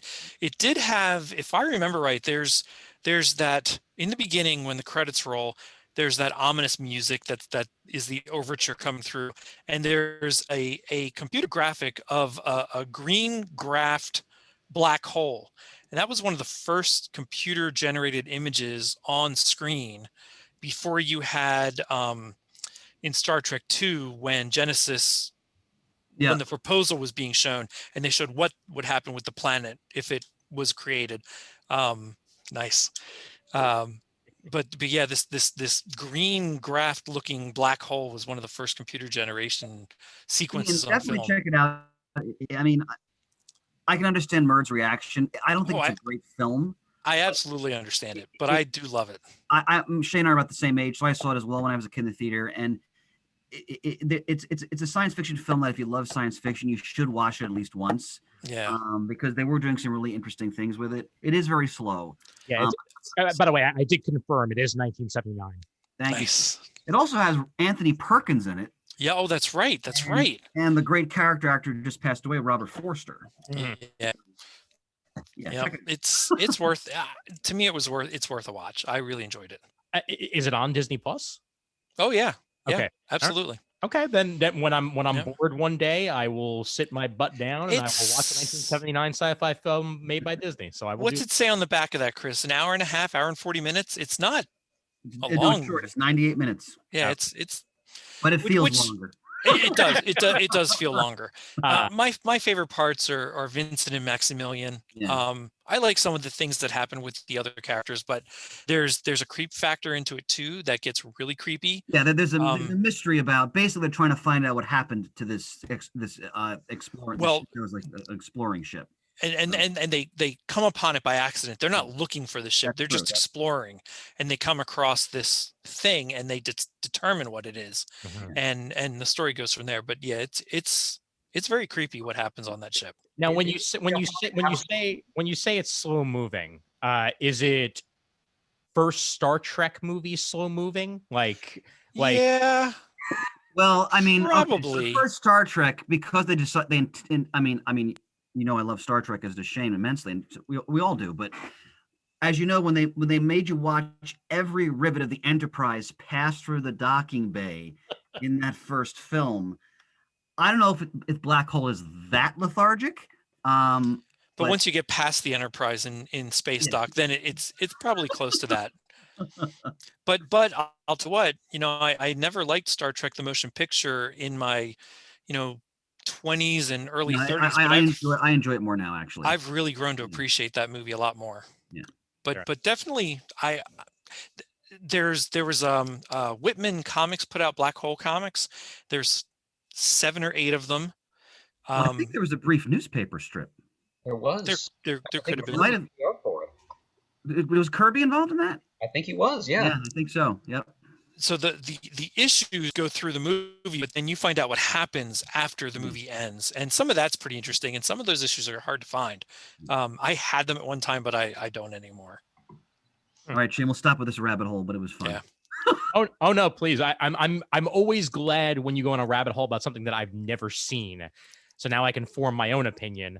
Although Murd and I tend to be pretty simpatico on the older stuff. So sometimes. Well, and some of this for me is, you had Star Wars, you had Star Trek coming out, you had Battlestar Galactica on TV at this time, you had this coming out from Disney, and I fondly remember in this 80, late 70s Chevy blue and white van, my parents taking me to the drive-in to see the Black Hole movie. A lot of it is nostalgia. As kids at that time, you're hungry for all the stuff that's coming out. Yeah. I can see how that would have been a perfect movie to experience in the drive-in format. It could very well be just my mind's eye making me think this, but I can almost remember sitting in this van, looking out the front and watching the black. Like I just remember it so distinctly. But again, that could be with rose-colored glasses. But it was really something. Ian, have you ever seen Forbidden Planet? I believe I have, actually. I'm pretty sure I have. Yeah. Yep, it's acknowledged as one of the better sci-fi movies of its time. It had a young Leslie Nielsen in it. It's the Black Hole. I mean, Disney was looking for something to cash in on the current space opera movies. Yeah, they wanted a Star Wars. What they ended up with was more like a Forbidden Planet, only with a lot of the excesses of the period's filmmaking. Yep. Well, basically, what it has in common with Alien is that it's basically a haunted house movie in space. That's a good.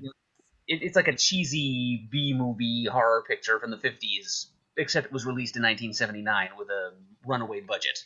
Yeah, and it went through if I remember a couple articles I read, a bunch of revisions, a bunch of changes as it was getting made, and finally then got made.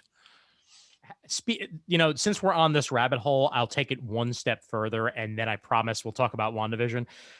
Are you guys familiar with the rock and roll sci-fi band that Disney had at their parks in Disneyland for a very short time called Helix?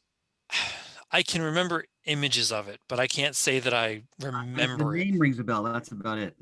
It was so obviously them attempting to have a Star Wars rock and roll thing without actually having it be Star Wars. Yeah. And I will just share my screen real quick so you can see what it looks like here. I'm surprised they never did anything with it. And I think it may have very well been whether it be budget. Oh, wow. Yeah. or whether it be different management coming along that didn't actually want to do something with it. The guitars are shooting lasers. Yeah. Yeah. There's a whole documentary on YouTube about this that the Defunct Land channel did. That is well worth your time. And they even have like some of the surviving demos from nice. the unreleased album that was going to Are be. any of the band members still alive? There's yes, a bunch of them are. The lead singer is not, unfortunately, but a bunch of the original singers are, and performers are. But yeah, it was a thing, and like they were signed to do a movie even at one point, and it just never wound up happening. So it's one of that pieces of forgotten Disney history that almost that imagey Nice. gem. Oh wow! Days when Disney had to try not to be Star Wars. Exactly. Yeah. Right. Now they can Right. just be Star Wars. And they do. Yep. All right. Let's tackle this sucker. Let's go ahead and go into it. Warning now for any of you who have not seen WandaVision. We will be spoiler heavy on this, as we're going to go into the first 3 episodes of the show. And guess what? Murd's seen it. Oh, If you haven't seen it, I beat you to it. I thought I'd see the day. I know. I love it. I absolutely love it. There's a lot of good stuff on that, though, isn't there? Yeah, there really is. Yeah. It's a real treat. Yeah. Murd, I actually love to start with you on this as I go get water in the other room because I'm dying. But let's get your initial thoughts on WandaVision. Well, I personally am absolutely adoring all of the many encomia to classic American sitcoms here. It's one big love letter to classic. Agreed. And it kind of gets to the point where I actually wish that the series would just continue to do nothing but this. That the series was nothing but that. We'd just get another jump forward in time, another half a decade in TV history every episode, and then roll credits end. But instead, they are also pursuing or promoting another plot thread, which is unspooling in the background, in which we learn that all is not as it seems.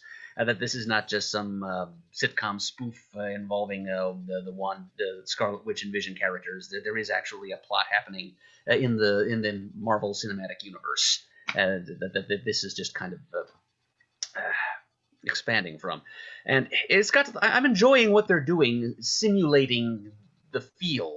Just the production values of these classic sitcoms so much that I get disappointed when the characters get that look of disorientation and alarm stealing over their face, and that look of jamais vu as they realize that all is not that what they've been programmed to believe is their reality is in fact anything but, and they feel that sensation of fear, and I don't want that to happen now. I don't want the sitcom send-ups to be derailed. I'm enjoying it all too much. I will say that I think it's probably testing the patience of a lot of teenagers out there. Yeah, I think people that follow just the movies, it is testing their patience. I agree with you, Murd, wholeheartedly. I love it. I love every classic sitcom beat it hits.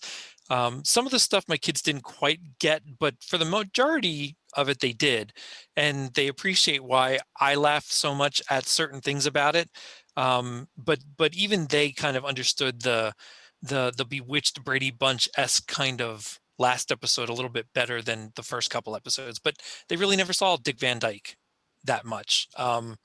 So it's hitting on all cylinders for me, and I agree. I would love to see them do 100 more episodes like this before getting to the end, but we're not going to get that. Well, what to piggyback on Shane's point, what I'm reveling in is the fact that Marvel has their multimedia empire has such clout now that they can take a risk and do something that's very edgy, that requires patience. Yep. That it requires some nuance. They're not hitting you right in the head with the action right off the bat, and it kind of reminds me of reading like a Marvel comic from the 80s, like that was taking risks and doing things that was more innovative. Like maybe they did some offshoot miniseries or something on Baxter paper or whatever that was just funkier. And within the first few minutes of the show, I was like, oh, this is my show. Like they're so not because of the clout they have. They're like, this is the way we're going to do it. Yeah. And some people are going to like it and some people are going to hate it, but this is our vision, no pun intended, and we're going with it. And what's funny is that my wife and I, for laughs, have it because it's on Hulu now. I've just been watching the whole run of the Brady Bunch, like at night, Sure. which, by the way, is so mind-blowingly fascinating and also oddly comforting. But in the third episode, to see the Brady Bunch stairs in their house, Yep. I was just hollering because I was. This show is pitch perfect. And by the way, if you didn't appreciate how great what two great actors the leads are before the show, fantastic. and boy, is she a long way from her sisters, the Olsen twins. Holy You're not kidding. Yeah, the production value is out of this world alone, but the acting is just absolutely mind blowing. And can we comment on Paul Bettany's hair for a minute? And the turtleneck. Come on. Oh my God, the amazing Bowie hair they give him in that third episode is just so perfect. I'm so happy.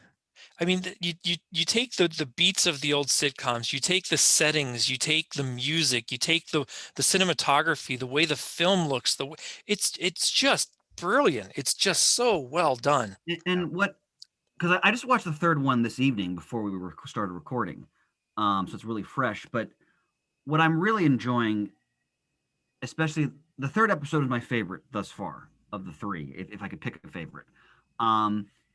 Is they took some time to remind us, and as the readers we know this, but how really dangerous the Scarlet Witch is. Yeah. And when Vision comes back and he's like, "Where's so and so?" I forgot the name of the black girl. Geraldine. Yeah, thank you. And Wanda has that look on her face. I'm like, oh boy, that's like a House of M look. Yeah, yeah, and that's something the movieverse people don't know. Right. Because they have never experienced or read anything like that. And when go ahead, I'm sorry. Oh no, I was just gonna say that's my favorite thing about the show is that it has all of these beats from like 7 different series. Yes. All happening simultaneously. Like it you've got 80s Avengers with the sudden, mystical pregnancy and all that jazz, and you have Tom King in there. Yep, you got Tom King Vision in there. You've got House of M in there. You've got Disassembled in there, and like, oh my God, and they're weaving it all so beautifully together. Yeah, that really, like, yes, I can understand that from an outsider, this might be a bit heady, and you might not know what's going on. But for anyway familiar with the comics, it's perfect. Yeah, exactly. Sorry, and I was telling my wife's watching this; she's enjoying it. And I was explaining to her in that last scene. I was like, look, the Scarlet Witch is one of the most powerful beings in the Marvel universe. Yeah. And they really haven't explored that to the degree that we know it in the comics. Like you said, they haven't really explored that in the movies fully yet. Yeah. But I think they might start doing that here. And like, are they going to explore the fact that her twins, if they're based on the comics, aren't actually real? Because that didn't go anywhere good. Well, So I'm really excited to see, like you said, where are they going to take this in terms of the source material they're clearly referencing? Yeah. And I'm like, in that last scene, like when she asked the woman, like, what did you say about her brother? I was like, oh no, oh my God. Like, what is she? Right. I mean, because I was telling Keiko, my wife, so like, you have to understand, like the Scarlet Witch, because of the nature of her power, because she can basically warp reality at will. I mean, there have been moments in her like her narrative as a character where she's basically gone insane. Yep. Yeah. So, this is really exciting stuff they're playing with. And I tried to put it in perspective for the kids too, who again have not read. I mean, I have not read a ton of Marvel compared to the three of you, compared to what I've read in DC. But what I have read, I tried to convey to them, well, in terms of what the Witch can do, she obliterated the X-Men with a sentence. Yeah. And they're like, well, what do you mean? And I explained a little bit, and they're like, oh, okay. Like this is power that they're dealing with, real raw power that, if they're not careful, is just warping reality in a not so nice way. Yeah. And I have to wonder, I'd like your guys' opinion on this. Because of the nature of licensing, they've never gone to the fact in the movies that she's a mutant. So I'm wondering if they're going to continue just to kind of ignore that. Well, or they start to kind of work in. I think that Ian has this look on his face like he's the cat who just ate the canary. Could change. There's been this rumor going around, and if it is actually correct, I cannot frickin' wait. One, there's a theory that the neighbor who keeps talking about the husband that's not actually there by the Catherine Hahn character. Yeah. Agnes, Yeah, Agatha Harkness. I thought that too. Yep. Yeah. Yep. That would be great. But there's a rumor going around that somehow we're going to wind up getting an appearance by a Maximoff brother in this. But it may not be the brother that we're expecting. Oh, I've heard this. They think it's the one from the X-Men films. Yes. Yeah, I've heard Oh, that would be interesting. So Yeah. what I think is going to wind up happening, whether it's a throwaway and it's just a gag and that's it and we're done, or whether this is actually going to be a way to somehow bridge the universes, which would be fascinating, is I think she's going to have a meltdown and she's going to be like, I want my brother back. I want my brother back. And the wrong one's going to show up. Yeah, that could be. Well, and Shane also brought up a great point. So, they're making you think that Hydra, of course, is involved in this. Yeah. See, now I'm thinking it's Sword. Well, also, or it could be Sword. They've thrown both, and plus you got the Iron Man colored helicopter. And that AIM as well with the bees. could be AIM. Oh, that's true. That's true. Another possibility, going with the bee motif. I've noticed the hexagons that keep showing up everywhere. Like the waxy cells that compose a beehive. Mhm. Perhaps she's a prisoner of Vladislav Shinsky and the other mad scientists of the Enclave. Oh, His Murd. headquarters, Deep cut. Well done. But whoever it is, like going back to Shane's point, if they really follow the source material, whatever organization is doing this, they're mucking with forces beyond their control. Yeah. And if like whoever these men with guns around at the end when one was thrown out of the bubble, the pocket they're in, or whatever it is. But I mean, I'm really excited for people who don't know the source material if they're watching the show, because this might go in really disturbing directions. Oh Yeah. I don't think we're going to stick with the really reassuring like riffs on No, that's just for what's making Wanda comfortable. That's not what's going to keep happening. Right. I was thinking along the lines of, at first, the first 2 episodes, excuse me, I was thinking that she was captured and trapped by some organization. I kind of think now, if she didn't create this bubble to keep everyone out, and these organizations are monitoring that in some fashion. Yeah. Well, and I mean the other thing that I'm wondering about, well, for one, they didn't name check her, but that is definitely Monica Rambeau, who was playing Geraldine. That's what I was thinking. Yeah, that's the actress that they brought on. She's going to be in Captain Marvel 2. I looked it up afterwards. Like, yes, that's definitely the case. So, like, I don't know if we're going to see more of her back in the bubble or outside of the bubble. But we will, because that's definitely tied together. That is Monica Rambeau right there. That's going to be. I didn't realize that. Oh yeah, yeah. I thought that going into it before I watched the first episode. Wait, the same actress from the Captain Marvel film? No. No. This is Monica. So right, that was her mother in the Captain Marvel. Right, film. exactly. Okay, gotcha. Okay. Yeah. So this is a kid all grown up from the first. Right. The other thing, some of the like extra like little bits here. The theme song for the first 2 episodes was written by the writers of Book of Mormon. So that's number 1. Like, that's who they got for that. And then the theme song for the 3rd episode was written by the songwriters for Frozen. So they're going whole hog here to get as much talent as they can to get this to be right and on up to snuff. People realize pointed out that toaster, the Stark toaster, made the same repulsor noise as the first Mark I did in Iron Man when the toast came out. So yeah, this is deep in references, and oh my god, I love it so much. Well, again, it's so exciting that for their first TV show on the Disney platform, Marvel took this approach. Yeah. And they could have just taken like a safe, sort of, wrote by numbers type of action story, but no, this is a deep cut. I'm really thrilled with this. And that's just it, Chris. They almost did. because Right. if not, Falcon and Winter Soldier were supposed to be first. exactly. That's right. Yeah. So And- this would have been number 2, and instead we're getting to see the weird first, and then we get a little bit more traditional afterwards. I was really disappointed when they made that change, but now in retrospect, after just watching 3 episodes, I'm thrilled that they did this.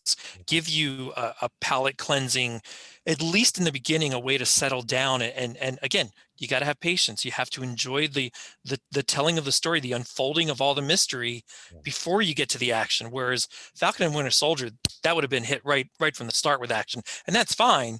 But I really do like this approach that's working on now. And Shane, to piggyback on that, because these two characters, who many of us who know the comics have loved for many years, they were really important in the movies, but they're still more of like, second tier characters. And, now that they're going to give them their due, and the Vision and the Scarlet Witch are two incredibly powerful and complex characters. I mean, incredibly powerful. And we saw little bits of that in the movies, of course, but I'm really excited to see if they're going to explore. I'm sure they will explore that to a much greater level. And again, Elizabeth Olsen, who's a superb actress. If you've ever seen the movie Wind River, I recommend that, for example. But when she got that look on her face at the end of this 3rd episode and asked about her brother, I actually got uncomfortable. I was like, oh my God. Yeah, because you had no idea what was coming. Like, oh no. Yeah. They're standing right next to an atomic bomb. Exactly, Murd. Yeah. Yeah. When Ultron was mentioned, like I could feel the hairs standing up on my arms. Like, oh boy, we're getting there. Yep. Yep. And I think the next door neighbor, is his name Herbert? I'm trying to remember. I don't remember his name. He was the guy was cutting into his brick wall. Yeah. Yes. Yeah. I've heard discussion also that may be a reference to another Marvel character that had that's real name begins with the same first name. I think an X-Men villain, not the High Evolutionary, perhaps. I think. Oh yeah, Herbert Wyndham. Yeah, there you go. Murd. Oh, clutch. Yeah, there's that transient connection. Actually, one of my early theories about what was going on here was that they were simply in the clutches of the Puppet Master, because there's another character with a connection to Transia. That's true. Yeah. But of course, Wanda is from Sokovia in the Marvel Cinematic Universe, as opposed to Transia. That connection might not be there to be exploited. But they could easily substitute one for the other. Oh, sure. And that's a great point, because if you've read the classic Avengers story, Night on Wundagore Mountain, which is from the great Byrne period, which I highly recommend. They go into that, their whole, and Murd knows all this. They go into the whole connection between the Maximoffs and the High Evolutionary and what's going on there. And notice, by the way, and this also gave me chills, doesn't she start singing in her native language at one point? Oh yeah. Yep. Lullaby. Oh wow. Yep. And just that alone, I was like, ooh, wait a minute. That she sounds a little bit unhappy while she's doing that. Then you noticed her accent came back. Yeah. Thank you. And that was an excellent point there, Chris, because I was really hoping that they were going to make that a plot point. That one of the reasons that it disappeared was not because she acclimated or whatever, or because Elizabeth Olsen didn't want to do an accent anymore, but that it was going to wind up coming back. That this is a bit of her, being unhinged even further. Yeah.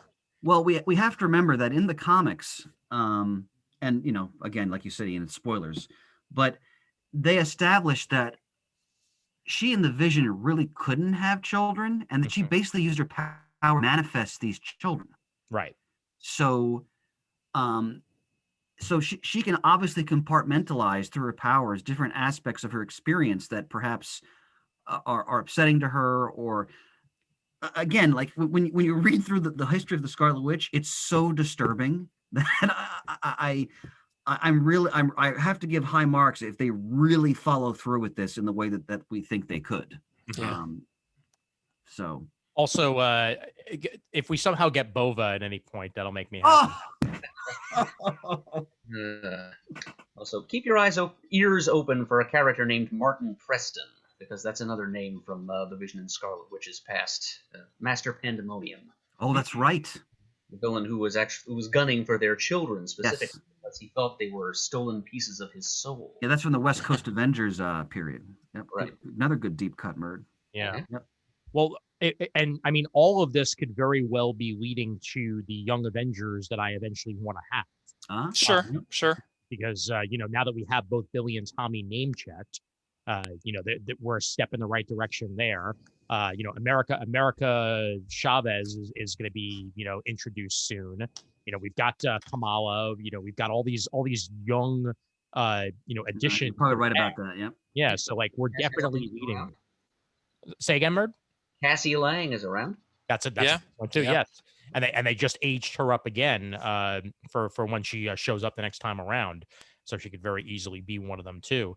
I wanted to point out that Emma Caulfield shows up in WandaVision as I Dottie. didn't recognize her at first. Neither did I. I'm watching the whole episode. I'm like, man, I what do I know her from? And once the show ended, I read the credits and I'm like, oh my God. And then I went to the internet to check what I was thinking and totally didn't recognize her. Well, the showrunner of this, Jack Schaefer, did a movie with Emma Caulfield years ago. Okay. Okay. That's really good. That's worth checking out. If it may be on Hulu, it's called Timer. Huh. And I remember seeing it at an independent movie theater in Manhattan back in 2009. And they know each other from that. And now, she's moved on and she's doing WandaVision now. So obviously she went and got her friend Emma Caulfield a role, and that's how she wound up in here. So nice to see her in something again. Absolutely. Yep. Well, I think it's safe to say we're all pleased so far. Yes. Yeah. And Yep. I'm very, very pleased. And frankly, I can't wait to see where this is going. I'm definitely going to watch it from beginning to end again once it's all done, Mhm. because I like the weekly now, but I really want to see how it's going to play all together afterwards. Ian, Well- is it 10 episodes they're going to do, or have they revealed that? 9, I believe. 9? Okay. And I've done that with Picard, with Discovery, with Mandalorian. I'll watch each episode, but at some point I sit down and watch the whole thing almost in one shot. Well, with a show like this, and inevitably with all, like we've already noted various deep cuts, there's other stuff we've even missed too. Oh, that yeah. you notice when you watch it in one essentially. Yeah. I just can't wait for that Halloween episode that they've been teasing in the trailers of them dressed up in their old Yeah. 80s outfits. That's brilliant. I cannot. Agnes is in a witch costume, so that supports the Agatha Harkness theory. Yep. That is very true. Yeah. And how about the chilling moment in the third episode where Vision starts to realize, and then they kind of do like this edit on the screen. Yes. He goes back to like into this simulation again, essentially. Yep. Yeah. Oh, The record really scale. well done. And I love, I actually thought at first that it was an issue with buffering. So I actually went back and watched the scene again. I'm like, okay, no, that's actually supposed to happen. I'm like, oh, okay. All right. Yeah. Yeah. I'm so glad that this is what it is. Cause I mean, I was raised on I Love Lucy, like that. My mom made sure to get me into like the sitcoms very early, like Nick at Night and all that stuff. So I'm a sitcom baby, and this is right up my alley. And I can understand if you're not, it might not be your cup of tea, or slow builds for that matter, because I've seen a lot of people being like, oh, it's too slow a build. It's too slow a build. Well, it's not for me. No, me either. I love the pacing, and again, it's just an example of just kind of where our viewing culture is. That a lot of people would be impatient with it, Yeah. Especially if they're accustomed to the way Marvel's done their films. But for me, what's wonderful is that when you think about the history of the Marvel Universe in comics, there's room for all these different approaches to storytelling. Yeah. They've done it all in the comics, and what's exciting is to see them taking those risks in some ways now in these multimedia formats. I don't want the same Avengers movie every single time, right? No. You want- No. These characters are so rich, you want them to explore in very different ways in terms of narration how they're going to approach them, and this is perfect so far for what. That third episode, I got to tell you, that was chilling because I just watched it. It was chilling, And it was and part of why it was chilling was because it was just your average everyday sitcom going through some beats, looking for some Easter eggs, and all of a sudden it changed and became creepy and chilling and terrifying for what could happen. And then you see what's her name, expelled from the bubble, and ooh, okay, all these people are coming after because this must not happen very often. Something's wrong. It became extremely terrifying very quickly. And Well, what would also be interesting, and I'm just spitballing here, but what if it's not a subversive group? What if it's the U.S. government going, she's too powerful, we have to Oh, it totally contain her could be. somehow. It totally could be. Or SHIELD or something. It could be something like that too. I mean, I don't think it'd be SHIELD. I'd be surprised if it was SHIELD. I think it's some other group we haven't really seen much of yet. maybe it is Sword. could be SWORD, yeah. I mean, considering based on the pennants and stuff, I thought it was SWORD with the way their symbolism looks. it's definitely the logo, because I did triple check that. Like, it's 100% the SWORD logo. I think they've like a couple of people have even confirmed that SWORD is an acronym in the MCU. It means something slightly different, but it is in existence. I hope we get Abigail Brand at some point, because that would just make me super happy. And I want to see that green hair. But I just, yeah, like too many questions unanswered, but all of them I can't wait to be answered. And is this actually going to be an unofficial trilogy like they were like the Scuttlebutt has been, that we might wind up getting this leading into Spider-Man, leading into Doctor Strange? Oh, it all ties together. Absolutely. Everything I've read and heard, it all ties together. The shows, the movies, everything leads to the next chapter. Yep. So very, very glad to talk about it, and very, very glad that Murd gets to talk about it, and we'll continue to be up to it, and can't wait for him to watch some Mandalorian too. Oh, this too shall come to pass. In the meantime, the question remaining is, what does Pants think? Yes. The biggest classic TV lover of all of us. Yeah. I might never know. Yeah. I'm sure he'll maybe we can have him let us know on the super group in one way or another, but I'm sure he's probably pointing to his TV going, yes. Maybe he can give us like a written statement, like a press release. We can read it on the air, perhaps. It's very possible. It's very possible. We'll look into that. We'll contact his press secretary and we'll get back. Yeah. Before we wrap up, I actually had one final comic that I wanted to touch on. That we actually got a review copy sent to the Comic Geek Speak email address, and I went ahead and read it. It's Scout's Honor #1 out of Aftershock.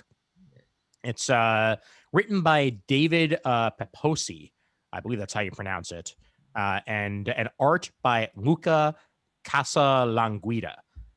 I have a feeling that is a name we're going to be hearing more of, because the art in this is excellent. And the writing is pretty damn good too. It's a post-apocalyptic world where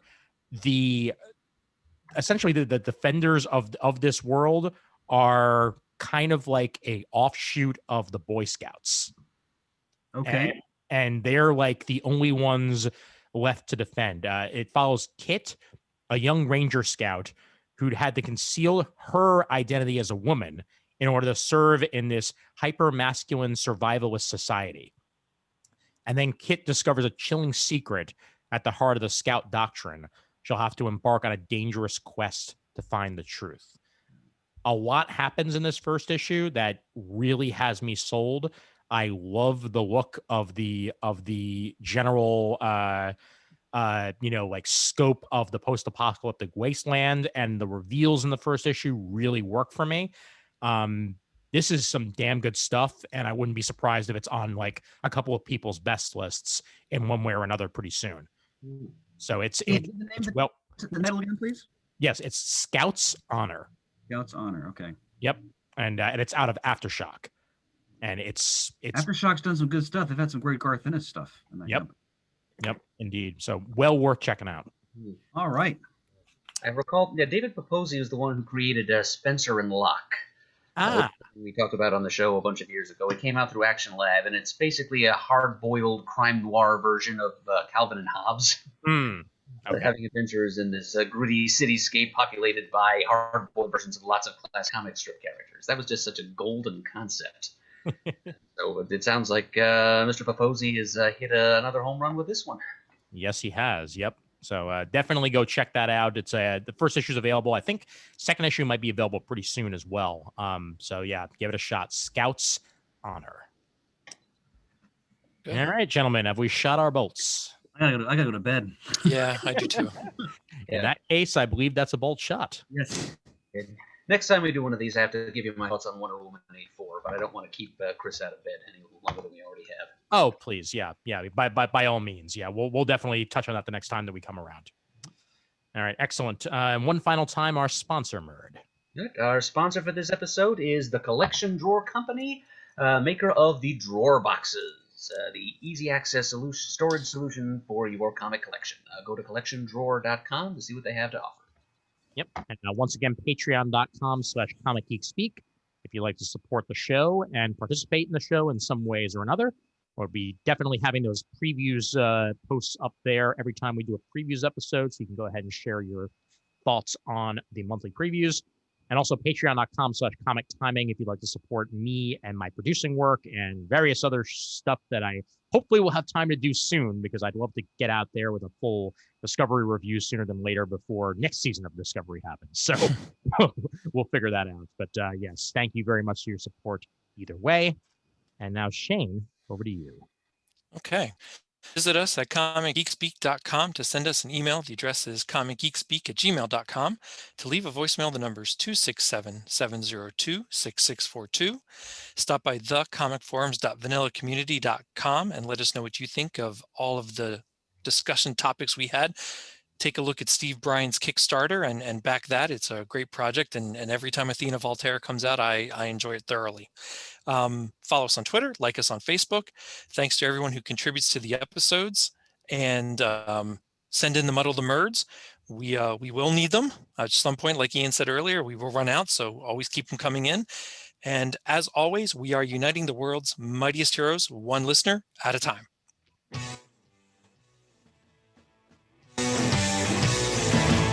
You got it on Wednesday, and you was psyched about it going to the volume up. These guys will talk about it, everything that geeks love. From tapes to laser beams, opinions like the seasons on everything you read. And comics, movies, games, toys, artists, comic geek speak, comic geek speak, comic geek speak, comic geek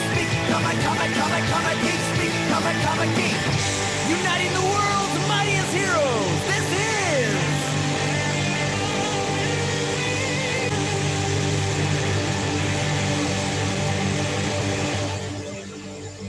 Comic Geek Speak. Spider-Man.